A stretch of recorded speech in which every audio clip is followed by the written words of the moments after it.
ਗੁਲਾਮੀ ਗਲੋਂ ਲਾਉਣੀ ਹੈ, ਪਹਿਲਾਂ ਆਨੰਦਪੁਰ ਘਰੇ ਵੜ ਜਾਓ ਤੇ ਫਿਰ ਮੋਟਰਸਾਈਕਲ ਇੱਕ ਪਿੰਡ ਵਿੱਚ ਇੱਕ ਤੇ 3 ਸਵਾਰ ਤੇ 3 ਰਿਵਾਲਵਰ ਨਵੇਂ ਲਓ। ਜਿਹੜਾ ਦਾ ਕੇਸ ਮੇਰੇ ਤੇ ਬਣੂ, ਮੇਰੀ ਛਿੱਲ ਲਵੇ, ਬੰਦ ਕੱਟਿਆ ਜਾਵੇ, ਸਾਰਿਆ ਜਾਵਾ, ਮੈਂ ਚੱਲੂਗਾ। ਭਾਗ 8ਵਾਂ।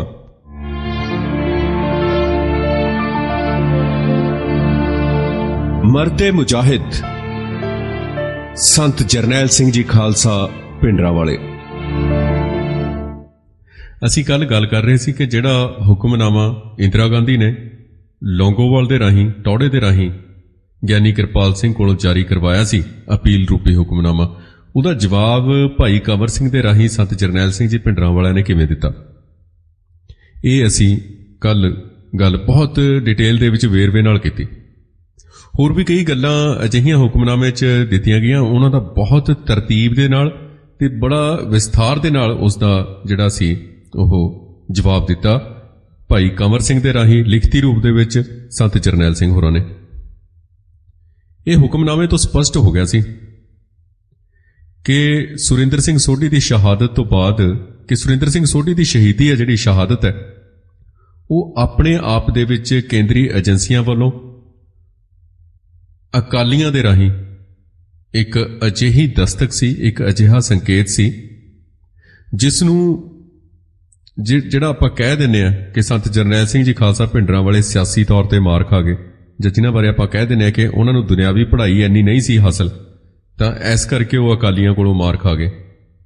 ਦਰਅਸਲ ਉਹ ਸੂਝਵਾਨ ਨੇਤਾ ਸਨ, ਬਹੁਤ ਪਰਪੱਕ ਲੀਡਰ ਸਨ, ਤੇ ਉਹਨਾਂ ਨੇ ਸੁਰਿੰਦਰ ਸਿੰਘ ਸੋਢੀ ਦੀ ਸ਼ਹਾਦਤ ਤੋਂ ਬਾਅਦ ਇਹ ਗੱਲ ਬਹੁਤ ਅੱਛੇ ਤਰੀਕੇ ਨਾਲ ਸਮਝ ਲਈ ਸੀ ਕਿ ਕੇਂਦਰ ਸਰਕਾਰ ਨੇ, ਹਿੰਦੂ ਸਰਕਾਰ ਨੇ ਉਹਨਾਂ ਨੂੰ ਸੰਕੇਤ ਦੇ ਦਿੱਤਾ ਕਿ ਹੁਣ ਉਹ ਕੋਈ ਵੱਡੀ ਕਾਰਵਾਈ ਕਰਨ ਵਾਲੇ ਨੇ, ਕਿ ਉਹਨਾਂ ਨੇ ਮਤੇ ਪਕਾ ਲਏ ਨੇ, ਉਹਨਾਂ ਨੇ ਸਕੀਮਾਂ ਤਿਆਰ ਕਰ ਲਈਆਂ ਨੇ।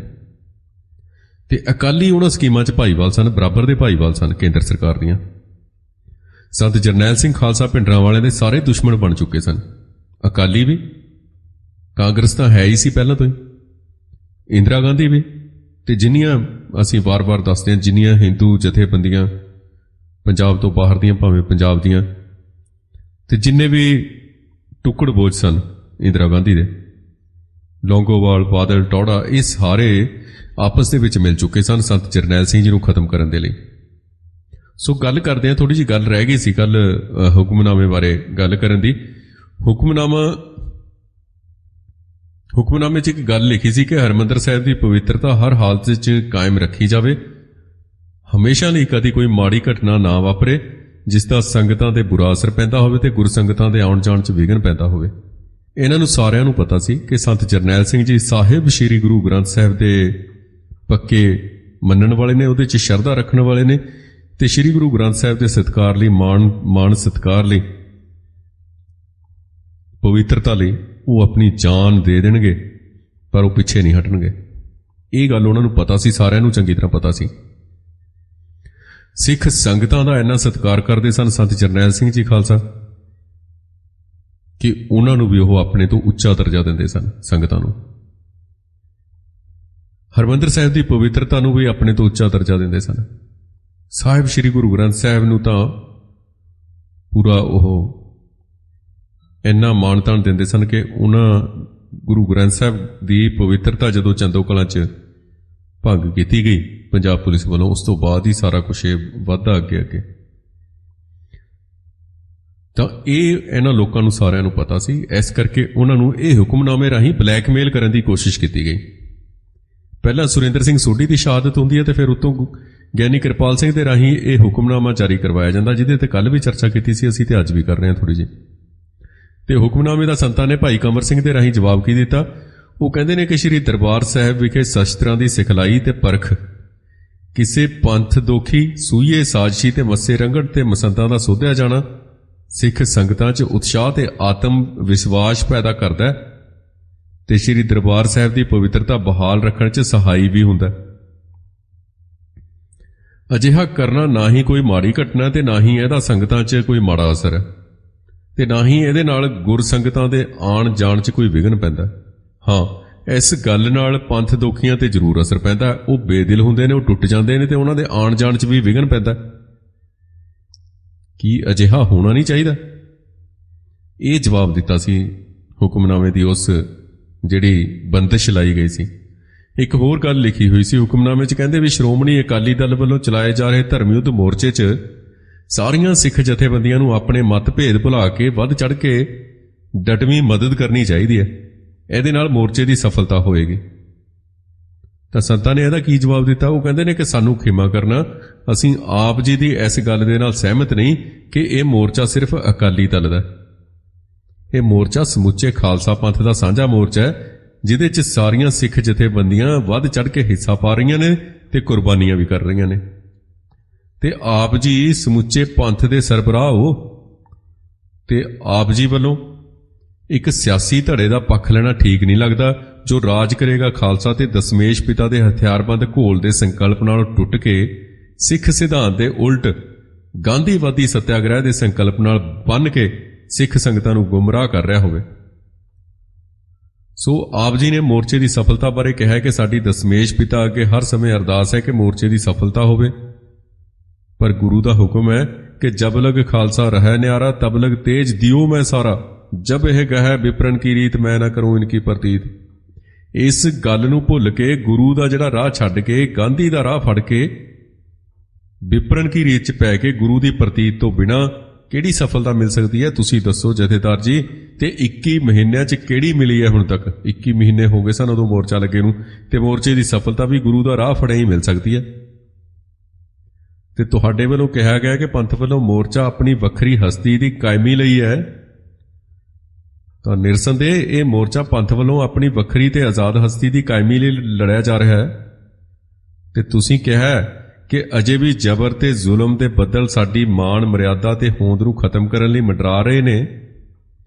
ਤੇ ਕਿੰਨਾ ਚੰਗਾ ਹੁੰਦਾ ਜੇ ਆਪ ਜੀ ਜ਼ੁਲਮ ਤੇ ਜ਼ਬਰ ਨੂੰ ਰੋਕਣ ਲਈ ਗੁਰੂ ਨਾਨਕ ਦੀ ਜਿਹੜੀ ਜੋਤ ਹੈ ਦਸਮੇਸ਼ ਪਿਤਾ ਵੱਲੋਂ ਦਿੱਤੇ ਗਏ ਰਾਹ ਬਾਰੇ ਵੀ ਕੁਝ ਕਹਿ ਦਿੰਦੇ ਥੋੜਾ ਬਹੁਤਾ ਇਸ ਹੁਕਮਨਾਮੇ 'ਚ। ਅਕਾਲੀ ਦਲ ਦੀ ਲੀਡਰਸ਼ਿਪ ਨੇ ਗੁਰੂ ਦਾ ਰਾਹ ਤਿਆਗ ਕੇ ਮਰਿਆਦਾ ਭੰਗ ਕੀਤੀ ਹੈ। 1.25 ਲੱਖ ਸੇ ਏਕ ਲੜਾਊ ਦੇ ਸੰਕਲਪ ਨਾਲ ਸਾਜਾ ਖਾਲਸਾ ਅਹਿੰਸਾ ਤੇ ਸ਼ਾਂਤਮਈ ਨਾਲ ਚੰਬੜ ਕੇ ਕੁੱਟਵਾਇਆ, ਮਰਵਾਇਆ ਤੇ ਬੇਪਤ ਤੇ ਜ਼ਲੀਲ ਕਰਵਾਇਆ ਜਾ ਰਿਹਾ। ਜਿੰਨਾ ਚਿਰ ਆਪ ਜੀ ਜ਼ੁਲਮ ਤੇ ਜ਼ਬਰ ਨੂੰ ਠੱਲ ਪਾਉਣ ਲਈ ਤੇ ਸਿੱਖ ਮਰਿਆਦਾ ਨੂੰ ਬਚਾਉਣ ਲਈ ਗੁਰੂ ਦੇ ਆਸ਼ੇ ਦੇ ਮੁਤਾਬਕ ਹਥਿਆਰਬੰਦ ਘੋਲ ਦਾ ਰਾਹ ਨਾ ਦਿਓਗੇ ਤਾਂ ਸਾਨੂੰ ਕੁੱਟ ਪੈਂਦੀ ਰਹੇਗੀ ਤੇ ਅਸੀਂ ਜ਼ਲੀਲ ਹੁੰਦੇ ਰਹਾਂਗੇ ਤੇ ਸਾਡੀ ਮਰਿਆਦਾ ਨੂੰ ਖਤਰਾ ਬਣਿਆ ਰਹੇਗਾ।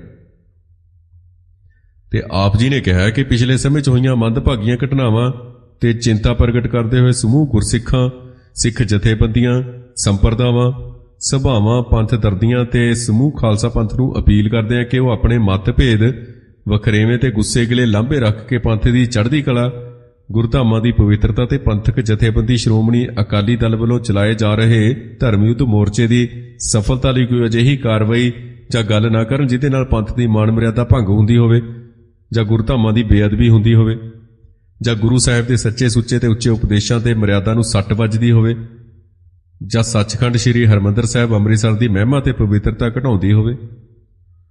ਤਾਂ ਫਿਰ ਜੋ ਕਾਰਜ ਅਸੀਂ ਕਰ ਰਹੇ ਹਾਂ ਇਹਦੇ 'ਚ ਅਜਿਹੀ ਕੋਈ ਵੀ ਗੱਲ ਨਹੀਂ ਹੁੰਦੀ। ਇਹਦੇ 'ਚ ਪੰਥ ਦੀ ਚੜ੍ਹਦੀ ਕਲਾ ਹੁੰਦੀ ਹੈ। ਦੁਸ਼ਟ ਸੋਧੇ ਜਾਂਦੇ ਰਹਿੰਦੇ ਨੇ ਤੇ ਦੁਸ਼ਟ ਸੋਧੇ ਜਾਂਦੇ ਰਹਿਣਗੇ। ਤਾਂ ਇਹਦੇ 'ਚ ਜਿਹੜਾ ਤੁਸੀਂ ਹੁਕਮਨਾਮੇ 'ਚ ਦਲੀਲ ਦਿੱਤੀ ਹੈ ਕਿ ਇਸ ਤਰ੍ਹਾਂ ਦੀ ਕਾਰਵਾਈ ਕਰਕੇ ਇਸ ਤਰ੍ਹਾਂ ਦੀ ਕੋਈ ਘਟਨਾ ਨਾ ਵਾਪਰੇ, ਤਾਂ ਸੰਤ ਭਾਈ ਕੰਵਰ ਸਿੰਘ ਰਾਹੀਂ ਕਹਿੰਦੇ ਨੇ ਕਿ ਇਹ ਸਾਡਾ ਮਤ ਹੈ ਕਿ ਇਹਦੇ ਨਾਲ ਪੰਥ ਦੀ ਚੜ੍ਹਦੀ ਕਲਾ ਹੁੰਦੀ ਹੈ। ਤੇ ਇਹਦਾ ਜਵਾਬ ਕੀ ਦਿੱਤਾ? ਉਹ ਸੰਤ ਕਹਿੰਦੇ ਨੇ ਕਿ ਸਾਰੀਆਂ ਜਥੇਬੰਦੀਆਂ ਪੂਰੀ ਇਮਾਨਦਾਰੀ ਨਾਲ ਗੁਰੂ ਆਸ਼ੇ ਤੇ ਆਦੇਸ਼ਾਂ ਤੇ ਮਰਿਆਦਾ ਦੇ ਅਨੁਸਾਰ ਸਾਂਝੇ ਮੋਰਚੇ 'ਚ ਵੱਧ ਚੜ੍ਹ ਕੇ ਹਿੱਸਾ ਪਾ ਰਹੀਆਂ ਨੇ। ਸ਼੍ਰੋਮਣੀ ਅਕਾਲੀ ਦਲ ਦੀ ਲੀਡਰਸ਼ਿਪ ਹੀ ਗੁਰੂ ਦਾ ਰਾਹ ਤਿਆਗ ਕੇ ਗਾਂਧੀ ਦਾ ਰਾਹ ਫੜ ਕੇ ਮਰਿਆਦਾ ਭੰਗ ਕਰ ਰਹੀ ਹੈ ਤੇ ਪਾਰਟੀ ਦਾ ਪ੍ਰਧਾਨ ਪੰਥ ਦੇ ਗਦਾਰਾਂ ਨੂੰ ਦਰਬਾਰ ਸਾਹਿਬ ਕੰਪਲੈਕਸ 'ਚ ਸ਼ਰਨ ਦੇ ਕੇ ਦਰਬਾਰ ਸਾਹਿਬ ਦੀ ਮਹਿਮਾ ਘਟਾ ਰਿਹਾ ਤੇ ਪਵਿੱਤਰਤਾ ਭੰਗ ਕਰ ਰਿਹਾ। ਇਹ ਮੋਰਚੇ ਦੇ ਡਿਕਟੇਟਰ ਨੇ ਪਵਿੱਤਰਤਾ ਭੰਗ ਕੀਤੀ ਹੈ ਗੁਰਚਰਨ ਨੂੰ ਪਨਾਹ ਦੇ ਕੇ। ਦੇਗ ਚਲਾਓ, ਗੁਰੂ ਗੁਣ ਗਾਓ, ਵਸ ਰੱਖੋ ਜੇਬਾਂ ਦੇ ਨਾਲ ਨਾਲ, ਸਾਨੂੰ ਦਸਮੇਸ਼ ਪਿਤਾ ਦੇ ਦੇਗ ਤੇਗ ਜਗ ਮਹਿ ਦਊ ਚਲੈ। ਇਹ ਹੁਕਮ ਨਹੀਂ ਭੁੱਲਣਾ ਚਾਹੀਦਾ, ਦੇਗ ਤੇਗ ਜਗ ਮਹਿ ਦਊ ਚਲੈ। ਤੇ ਖਾਲਸਾ ਜੀ ਦੇ ਦੇਗ ਚਲਾਓ, ਤੇਗ ਵਾਹੋ ਦੇ ਸਿੱਖ ਸਿਧਾਂਤ ਨੂੰ ਸਿਰਫ ਦੇਗ ਚਲਾਉਣ ਤੱਕ ਹੀ ਸੀਮਤ ਨਹੀਂ ਕਰਨਾ ਚਾਹੀਦਾ। ਅਸੀਂ ਆਪ ਜੀ ਨੂੰ ਲੰਮੇ ਸਮੇਂ ਤੋਂ ਸਿੱਖ ਸਿਧਾਂਤ 'ਚ ਅਕਾਲੀ ਲੀਡਰਸ਼ਿਪ ਵੱਲੋਂ ਕੀਤੀ ਜਾ ਰਹੀ ਮਿਲਾਵਟ ਰੋਕਣ ਲਈ ਤੇ ਮਨਮਤ ਤੇ ਪ੍ਰਚਾਰ ਤੋਂ ਸਿੱਖ ਸੰਗਤਾਂ 'ਚ ਪਏ ਭੁਲੇਖੇ ਤੇ ਮਤਭੇਦ ਦੂਰ ਕਰਨ ਲਈ ਬੇਨਤੀ ਕੀਤੀ ਸੀ ਤੇ ਨਾਲ ਹੀ ਆਪ ਜੀ ਵੱਲੋਂ ਹਾਲੇ ਜਾਰੀ ਕੀਤੀ ਜਾਣ ਵਾਲੀ ਅਪੀਲ ਤੇ ਇਹਦੇ ਪਰਸਪਰ ਵਿਚਾਰਾਂ ਸਮੇਂ ਇਹਨੂੰ ਜਾਰੀ ਕਰਨ ਨਾਲ ਸਿੱਖ ਸੰਗਤਾਂ 'ਚ ਪੈਦਾ ਹੋਣ ਵਾਲੇ ਭੁਲੇਖਿਆਂ ਤੇ ਪੰਥ ਧਰੋਈਆਂ ਨੂੰ ਮਿਲਣ ਵਾਲੇ ਉਤਸ਼ਾਹ ਦੀ ਜਿਹੜੀ ਉਹ ਤੋਂ ਵੀ ਲਿਖਤੀ ਰੂਪ 'ਚ ਅਗਾਊਂ ਜਾਣੂ ਕਰਵਾਇਆ ਸੀ ਤੇ ਸਾਨੂੰ ਮਾਫ ਕਰਨਾ। ਤੁਹਾਡੇ ਵੱਲੋਂ ਇਹ ਕਹਿਣਾ ਕਿ ਪਰਸਪਰ ਵਿਚਾਰਾਂ ਤੋਂ ਉਪਰੰਤ ਸਭ ਨੇ ਉਪਰੋਕਤ ਵਿਚਾਰਾਂ ਨਾਲ ਸੰਮਤੀ ਪ੍ਰਗਟ ਕੀਤੀ ਹੈ, ਇਹ ਗੱਲ ਠੀਕ ਨਹੀਂ। ਇਹ ਸਾਰੀਆਂ ਗੱਲਾਂ ਦਾ ਪ੍ਰਤੀਕਰਮ ਪ੍ਰਗਟ ਕੀਤਾ ਸੀ ਭਾਈ ਕੰਵਰ ਸਿੰਘ ਨੇ ਸੰਤ ਜਰਨੈਲ ਸਿੰਘ ਜੀ ਖਾਲਸਾ ਭਿੰਡਰਾਂ ਵਾਲਿਆਂ ਵੱਲੋਂ, ਜੋ ਉਹਨਾਂ ਨੂੰ ਦੱਸਿਆ ਗਿਆ ਸੀ। ਸੋ ਇੱਥੇ ਇੱਕ ਗੱਲ ਇਸ ਹੁਕਮਨਾਮੇ ਤੇ ਹੁਕਮਨਾਮੇ ਤੋਂ ਬਾਅਦ ਜੋ ਸੰਤ ਜਰਨੈਲ ਸਿੰਘ ਨੇ ਭਾਈ ਕੰਵਰ ਸਿੰਘ ਦੇ ਰਾਹੀਂ ਜਵਾਬ ਦਿੱਤਾ, ਉਹ ਤੋਂ ਇੱਕ ਗੱਲ ਸਪਸ਼ਟ ਹੁੰਦੀ ਹੈ, ਸਾਡੇ ਸਾਹਮਣੇ ਆਉਂਦੀ ਹੈ ਇੱਕ ਗੱਲ ਬਹੁਤ ਅੱਛੇ ਤਰੀਕੇ ਨਾਲ ਕਿ ਹੁਕਮਨਾਮਾ ਸੀ ਸੰਕੇਤ ਕਿ ਬਾਜ ਆ ਜਾਓ। ਸੰਤਾਂ ਨੂੰ ਇੱਕ ਤਰ੍ਹਾਂ ਦੀ ਵੰਗਾਰ ਸੀ ਕਿ ਬਾਜ ਆ ਜਾਓ, ਠੀਕ ਹੋ ਜਾਓ, ਅਸੀਂ ਬਹੁਤ ਤਾਕਤਵਰ ਹਾਂ, ਅਕਾਲ ਤਖਤ ਸਾਡੀ ਮੁੱਠੀ 'ਚ ਹੈ ਤੇ ਜੇ ਅਸੀਂ ਸੁਰਿੰਦਰ ਸਿੰਘ ਸੋਢੀ ਨੂੰ ਸ਼ਹੀਦ ਕਰਵਾ ਸਕਦੇ ਹਾਂ ਤੇ ਉਹਦੇ ਕਾਤਲ ਨੂੰ ਅਸੀਂ ਆਪਣੇ ਬੁੱਕਲ ਦੇ ਵਿੱਚ ਰੱਖ ਸਕਦੇ ਹਾਂ, ਬਿਲਕੁਲ ਤੁਹਾਡੀਆਂ ਬੰਦੂਕਾਂ ਦੀਆਂ ਨਾਲੀਆਂ ਦੇ ਸਾਹਮਣੇ, ਤੇ ਤੁਸੀਂ ਕੁਝ ਨਹੀਂ ਕਰ ਸਕੋਗੇ, ਕੁਝ ਨਹੀਂ ਕਰ ਸਕੇ ਤੁਸੀਂ। ਤੇ ਇਸ ਤਰੀਕੇ ਨਾਲ ਇਹ ਸਾਰਾ ਇੱਕ ਸੰਕੇਤ ਸੀ ਤੇ ਇਸ ਤਰੀਕੇ ਨਾਲ ਉੱਥੇ ਦੇਖਿਆ ਗਿਆ ਕਿ ਪੰਜਾਬ ਪੁਲਿਸ ਦੇ ਜਿਹੜੇ ਵੱਡੀਆਂ ਦਾੜੀਆਂ ਵਾਲੇ ਮੁਲਾਜ਼ਮ ਸਨ, ਉਹਨਾਂ ਨੂੰ ਸਿਵਲ ਵਰਦੀਆਂ 'ਚ ਚੋਲੇ ਪਵਾ ਕੇ, ਕੁੜਤੇ ਪਜਾਮੇ ਪਵਾ ਕੇ, ਖੁੱਲੀਆਂ ਦਾੜੀਆਂ ਛਡਵਾ ਕੇ, ਉਹਨਾਂ ਦੇ ਗਾਤਰੇ ਪਵਾ ਕੇ, ਉਹਨਾਂ ਦੇ ਹੱਥਾਂ 'ਚ ਕਾਰਬਾਈਨਾਂ ਦੇ ਕੇ ਲੌਂਗੋਵਾਲ ਦੇ ਆਲੇ ਦੁਆਲੇ ਤਾਇਨਾਤ ਕੀਤਾ ਗਿਆ, ਗੁਰਚਰਨ ਦੇ ਆਲੇ ਦੁਆਲੇ, ਤੇ ਉਹਨਾਂ ਦੀ ਰੱਖਿਆ ਲਈ ਤਾਇਨਾਤ ਕੀਤਾ। ਕਿਹਨੇ ਤਾਇਨਾਤ ਕੀਤਾ? ਉਹ ਕੇਂਦਰ ਸਰਕਾਰ ਨੇ। ਪਤਾ ਸੀ ਕਿ ਹੁਣ ਕਾਰਵਾਈ ਹੋਣ ਵਾਲੀ ਹੈ। ਇੱਥੋਂ ਸਾਨੂੰ ਛੋਟੀਆਂ-ਛੋਟੀਆਂ ਗੱਲਾਂ ਤੋਂ ਜੇ ਅਸੀਂ ਅਧਿਐਨ ਕਰੀਏ ਤਾਂ ਸਾਨੂੰ ਪਤਾ ਲੱਗ ਜਾਂਦਾ ਕਿ ਹਰਿਮੰਦਰ ਸਾਹਿਬ ਤੇ ਹਮਲਾ ਕਰਵਾਉਣ ਵਾਲੇ ਕੌਣ ਨੇ, ਕਿਹਨੇ ਕੀਤਾ, ਇਹ ਤਾਂ ਸਾਨੂੰ ਪਤਾ। ਕਰਵਾਇਆ ਕਿਹਨੇ, ਇਹਦੇ ਬਾਰੇ ਮਤਭੇਦ ਨੇ ਸਾਡੇ 'ਚ। ਇਹ ਮਤਭੇਦ ਦੂਰ ਹੋਣੇ ਚਾਹੀਦੇ ਨੇ, ਇਹਨਾਂ ਤੇ ਖੋਜ ਹੋਣੀ ਚਾਹੀਦੀ ਹੈ। ਸੋ ਸੰਤ ਜਰਨੈਲ ਸਿੰਘ ਜੀ ਖਾਲਸਾ ਭਿੰਡਰਾਂ ਵਾਲਿਆਂ ਦੀ ਪ੍ਰੇਰਣਾ ਦੇ ਥੱਲੇ ਭਾਈ ਕੰਵਰ ਸਿੰਘ ਵੱਲੋਂ ਜਿਹੜਾ ਸਿੰਘ ਸਾਹਿਬਾਨ ਦੇ ਹੁਕਮਨਾਮੇ ਨੂੰ ਕੀਤੇ ਗਏ ਚੈਲੰਜ ਨੇ ਇਹ ਸਾਬਤ ਕਰਤਾ ਕਿ ਅਸਲੀ ਮਰਜੀਵੜਿਆਂ ਨੇ ਧਰਮ ਯੁੱਧ ਦੀ ਆਖਰੀ ਲੜਾਈ ਲੜਨ ਲਈ ਜੰਗੀ ਬਿਗਲ ਵਜਾ ਦਿੱਤਾ। ਹੁਕਮਨਾਮਾ ਜਾਰੀ ਕਰਕੇ ਉਹਨਾਂ ਨੇ ਆਪਣੇ ਸੰਕੇਤ ਦੇ ਦਿੱਤੇ ਵੀ ਭਾਈ ਬਾਜ ਆ ਜਾਓ, ਕਾਰਵਾਈ ਹੋਣ ਵਾਲੀ ਹੈ, ਅਸੀਂ ਕਾਰਵਾਈ ਕਰਾਂਗੇ, ਹੁਣ ਕਰਵਾਵਾਂਗੇ ਕੇਂਦਰ ਸਰਕਾਰ ਤੋਂ। ਤੇ ਹੁਕਮਨਾਮੇ ਦਾ ਜਵਾਬ ਦੇ ਕੇ ਸੰਤਾਂ ਨੇ ਵੀ ਉਹਨਾਂ ਨੂੰ ਖਬਰਦਾਰ ਕਰਤਾ ਕਿ ਤੁਸੀਂ ਵੀ ਬੰਦੇ ਬਣ ਜਾਓ, ਅਸੀਂ ਤਾਂ ਸ਼ਹੀਦ ਹੋਣ ਲਈ ਤਿਆਰ ਹਾਂ, ਲੜਨ ਮਰਨ ਲਈ ਤਿਆਰ ਹਾਂ। ਇਹ ਲੜਾਈ ਇੱਥੇ ਨਹੀਂ ਮੁੱਕਣੀ, ਇਹ ਜਾਨਾਂ ਦੇ ਕੇ ਮੁੱਕਣੀ ਹੈ ਲੜਾਈ। ਤੇ ਇਹ ਸੰਕੇਤ ਸੀ ਉਹਨਾਂ ਦੇ ਜਵਾਬ ਦਾ।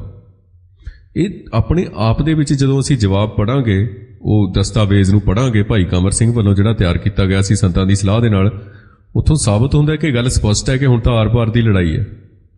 ਤਾਂ ਬਿਲਕੁਲ ਸੂਰਮਿਆਂ ਦੀ ਪਛਾਣ ਦਾ ਮੌਕਾ ਆ ਗਿਆ ਸੀ ਕਿ ਅਸਲੀ ਸੂਰਮੇ ਕਿਹੜੇ ਨੇ। ਇੱਕ ਪਾਸੇ ਤੀਰ ਵਾਲੇ ਬਾਬੇ ਦੀ ਕਮਾਨ ਦੇ ਥੱਲੇ ਕੇਂਦਰੀ ਫੌਜਾਂ ਦੇ ਨਾਲ ਫੈਸਲਾਕੁਨ ਜੰਗ ਲਈ ਤਿਆਰੀਆਂ ਸ਼ੁਰੂ ਹੋ ਗਈਆਂ ਤੇ ਦੂਜੇ ਪਾਸੇ ਗਾਂਧੀ ਭਗਤ ਬਾਬੇ ਦੀ ਅਗਵਾਈ ਹੇਠ ਮੈਦਾਨੇ ਜੰਗ ਚੋਂ ਭੱਜਣ ਲਈ ਰਾਹ ਲੱਭਣ ਦੀਆਂ ਸਕੀਮਾਂ ਸੋਚੀਆਂ ਜਾਣ ਲੱਗ ਪਈਆਂ ਕਿ ਪੈਂਡਾ ਛਡਾਈਏ ਕਿਵੇਂ। ਮੋਰਚੇ ਨੂੰ ਮੁਲਤਵੀ ਕਰਨ ਤੋਂ, ਕੇਂਦਰ ਸਰਕਾਰ ਨਾਲ ਇੰਦਰਾ ਗਾਂਧੀ ਨਾਲ ਗੱਲਬਾਤ ਕਰਨ ਤੋਂ, ਸੰਤ ਜਰਨੈਲ ਸਿੰਘ ਜੀ ਖਾਲਸਾ ਭਿੰਡਰਾਂ ਵਾਲੇ ਦੇ ਹੁੰਦੇ ਇਹ ਸਾਰਾ ਕੁਝ ਨਹੀਂ ਸੀ ਹੋ ਸਕਦਾ। ਫਿਰ ਇਹ ਸਕੀਮਾਂ ਸਨ ਉਹਨਾਂ ਨੂੰ ਰਾਹ ਤੋਂ ਹਟਾਉਣ ਦੀਆਂ, ਮੈਦਾਨੇ ਜੰਗ ਚੋਂ ਭੱਜਣ ਦੀਆਂ।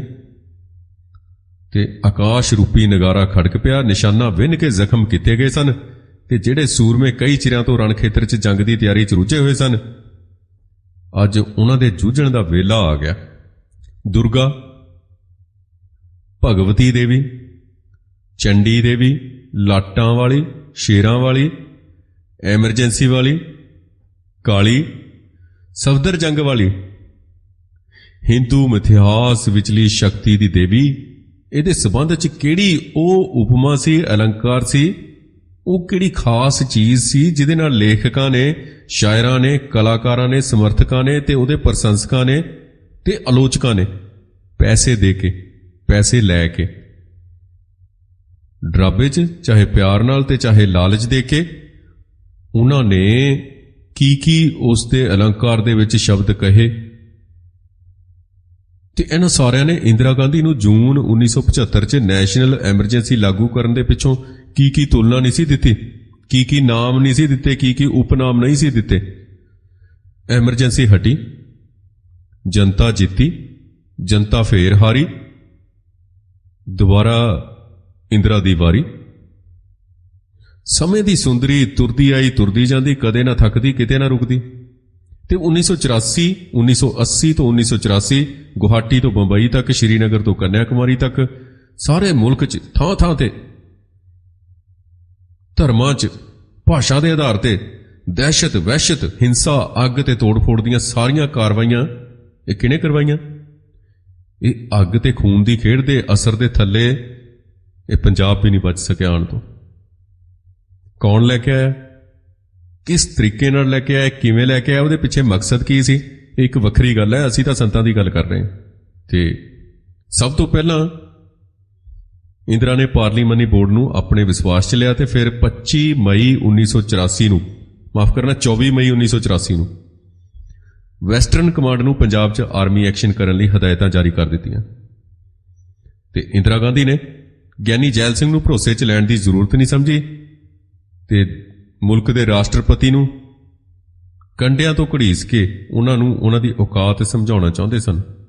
ਤੇ ਇੰਦਰਾ ਗਾਂਧੀ ਨੇ ਪੰਜਾਬ ਨੂੰ ਫੌਜ ਦੇ ਹਵਾਲੇ ਕਰਨ ਦੇ ਹੁਕਮ ਦੇਣ ਤੋਂ ਬਾਅਦ ਗਿਆਨੀ ਜੈਲ ਸਿੰਘ ਨਾਲ, ਜਿਹੜਾ ਕਿ ਅਸਾਮ ਦੇ ਉਸ 2 ਦਿਨਾਂ ਦੌਰੇ ਦੇ ਸਿਲਸਿਲੇ 'ਚ ਗੁਹਾਟੀ ਗਿਆ ਹੋਇਆ ਸੀ, ਉਦੋਂ ਹੌਟਲਾਈਨ ਰਾਹੀਂ ਉਹਦੇ ਨਾਲ ਸੰਪਰਕ ਕੀਤਾ, ਉਹਨੂੰ ਹੁਕਮ ਦਿੱਤਾ ਕਿ ਉਹ ਫੌਰਨ ਦਿੱਲੀ ਵਾਪਸ ਆ ਜਾਏ, ਕਿ ਬੜੀ ਜ਼ਰੂਰੀ ਗੱਲ ਕਰਨੀ ਹੈ ਉਹਦੇ ਨਾਲ। ਜੈਲ ਸਿੰਘ ਨੇ ਅਸਾਮ 'ਚ ਬਹੁਤ ਥੋੜਾ ਜਿਹਾ ਸਮਾਂ ਲਾ ਕੇ ਕੋਈ ਕਾਰਜ ਜਿਹੜੇ ਕਰਨੇ ਸੀ, ਰਾਸ਼ਟਰਪਤੀ ਜੋ ਕਰਦਾ ਹੈ, ਉਹ ਤੋਂ ਬਾਅਦ ਅਗਲੇ 7 ਦਿਨ ਉਹਨੇ ਦਾਰਜੀਲਿੰਗ ਦੀਆਂ ਠੰਡੀਆਂ ਹਵਾਵਾਂ ਤੇ ਹਸੀਨ ਫਿਜ਼ਾਵਾਂ 'ਚ ਆਪਣਾ ਥਕੇਵਾਂ ਲਾਉਣਾ ਸੀ। ਪਰ ਰਾਸ਼ਟਰ ਮਾਤਾ ਨੇ ਅਚਾਨਕ ਟੈਲੀਫੋਨ ਖੜਕਾਇਆ ਤੇ ਉਹਦੇ ਰੰਗ 'ਚ ਭੰਗ ਜੀ ਪੈ ਗਈ ਇੱਕ ਤਰ੍ਹਾਂ ਦੀ। ਜੈਲ ਨੇ, ਜਿਹੜਾ ਕਿ ਮੁਲਕ ਦਾ ਨੰਬਰ 1 ਬੰਦਾ ਸੀ, ਨੰਬਰ 1 ਸ਼ਹਿਰੀ ਕਹਿੰਦੇ ਨੇ ਪ੍ਰੈਜ਼ੀਡੈਂਟ ਨੂੰ, ਫਸਟ ਪਰਸਨ ਕਹਿੰਦੇ ਨੇ, ਉਹ ਹੋਣ ਦੇ ਬਾਵਜੂਦ ਇੰਦਰਾ ਨੂੰ ਨੰਬਰ 1 ਸਮਝ ਕੇ ਉਹਦੇ ਅੱਗੇ ਸੀਸ ਝੁਕਾਉਂਦਾ ਸੀ। ਉਹ ਤਾਂ ਪਹਾੜਾਂ ਦੀ ਸੈਰ ਕਰਨ ਦਾ ਉਹਨੇ ਪ੍ਰੋਗਰਾਮ ਕੈਂਸਲ ਕਰਕੇ ਫੌਰਨ ਦਿੱਲੀ ਦਾ ਰਸਤਾ ਫੜ ਲਿਆ। 30 ਮਈ 1984 ਦੀ ਸ਼ਾਮ ਨੂੰ ਗਿਆਨੀ ਜੈਲ ਸਿੰਘ ਦਿੱਲੀ ਵਾਪਸੀ ਤੋਂ ਛੇਤੀ ਬਾਅਦ ਜਿਹੜਾ ਹੈ ਸੀ, ਉੱਥੇ ਇੰਦਰਾ ਗਾਂਧੀ ਪਹੁੰਚ ਗਈ ਰਾਸ਼ਟਰਪਤੀ ਭਵਨ ਤੇ ਇੰਦਰਾ ਨੇ ਗਿਆਨੀ ਜੈਲ ਸਿੰਘ ਨਾਲ 105 ਮਿੰਟ ਲੰਮੀ ਮੁਲਾਕਾਤ ਕੀਤੀ। ਜੈਲ ਸਿੰਘ ਕਿੰਤੂ ਪ੍ਰੰਤੂ ਕਰਦਿਆਂ ਕਹਿਣ ਲੱਗਾ ਕਿ ਮੇਰੀ ਅਜੇ ਵੀ ਇਹ ਰਾਏ ਹੈ ਕਿ ਪੰਜਾਬ 'ਚ ਫੌਜੀ ਕਾਰਵਾਈ ਹੋਣੀ ਨਹੀਂ ਚਾਹੀਦੀ। ਪਤਾ ਨਹੀਂ ਕਿੱਥੋਂ ਤੱਕ ਸੱਚ ਹੈ। ਲਿਖਣ ਵਾਲੇ ਲਿਖਦੇ ਨੇ, ਕਿਤਾਬਾਂ 'ਚ ਲਿਖਦੇ ਨੇ, ਸਾਡੇ ਵੀ ਮੰਨਣ 'ਚ ਨਹੀਂ ਆਉਂਦੀ ਇਹ ਗੱਲ। ਜੇ ਅਸੀਂ ਨਿਰਖ ਪਰਖ ਕਰੀਏ ਇਤਿਹਾਸ ਦੀ, ਛੋਟੀਆਂ-ਛੋਟੀਆਂ ਗੱਲਾਂ, ਮੈਂ ਵਾਰ-ਵਾਰ ਕਹਿੰਦਾ ਉਹਨਾਂ ਛੋਟੀਆਂ-ਛੋਟੀਆਂ ਗੱਲਾਂ ਵੱਲ ਅਸੀਂ ਧਿਆਨ ਦੇਈਏ ਤਾਂ ਇਹੋ ਹੀ ਗੱਲ ਉਗੜ ਕੇ ਸਾਹਮਣੇ ਆਉਂਦੀ ਹੈ ਕਿ ਜਦੋਂ ਇੱਕ ਬੰਦੇ ਦਾ ਧਰਮ ਸਭ ਤੋਂ ਉੱਪਰ ਹੋਵੇ, ਧਰਮ ਸਾਡੇ ਸਾਹਮਣੇ ਹੋਵੇ, ਸਾਹਿਬ ਸ੍ਰੀ ਗੁਰੂ ਗ੍ਰੰਥ ਸਾਹਿਬ ਸਾਡੇ ਸਾਹਮਣੇ ਹੋਣ, ਜਾਂ ਕਿਸੇ ਵੀ ਧਰਮ ਦਾ ਬੰਦਾ ਹੋਵੇ, ਉਹਦੇ ਲਈ ਉਹਦਾ ਧਰਮ ਖਤਰੇ 'ਚ ਹੋਵੇ, ਤਾਂ ਉਹ ਕਿਸੇ ਵੱਡੇ ਤੋਂ ਵੱਡੇ ਅਹੁਦੇ ਦੀ ਪਰਵਾਹ ਨਹੀਂ ਕਰਦਾ ਹੈਗਾ। ਇਹ ਸਾਡੇ ਮੰਨਣ ਦੀ ਗੱਲ ਹੈ।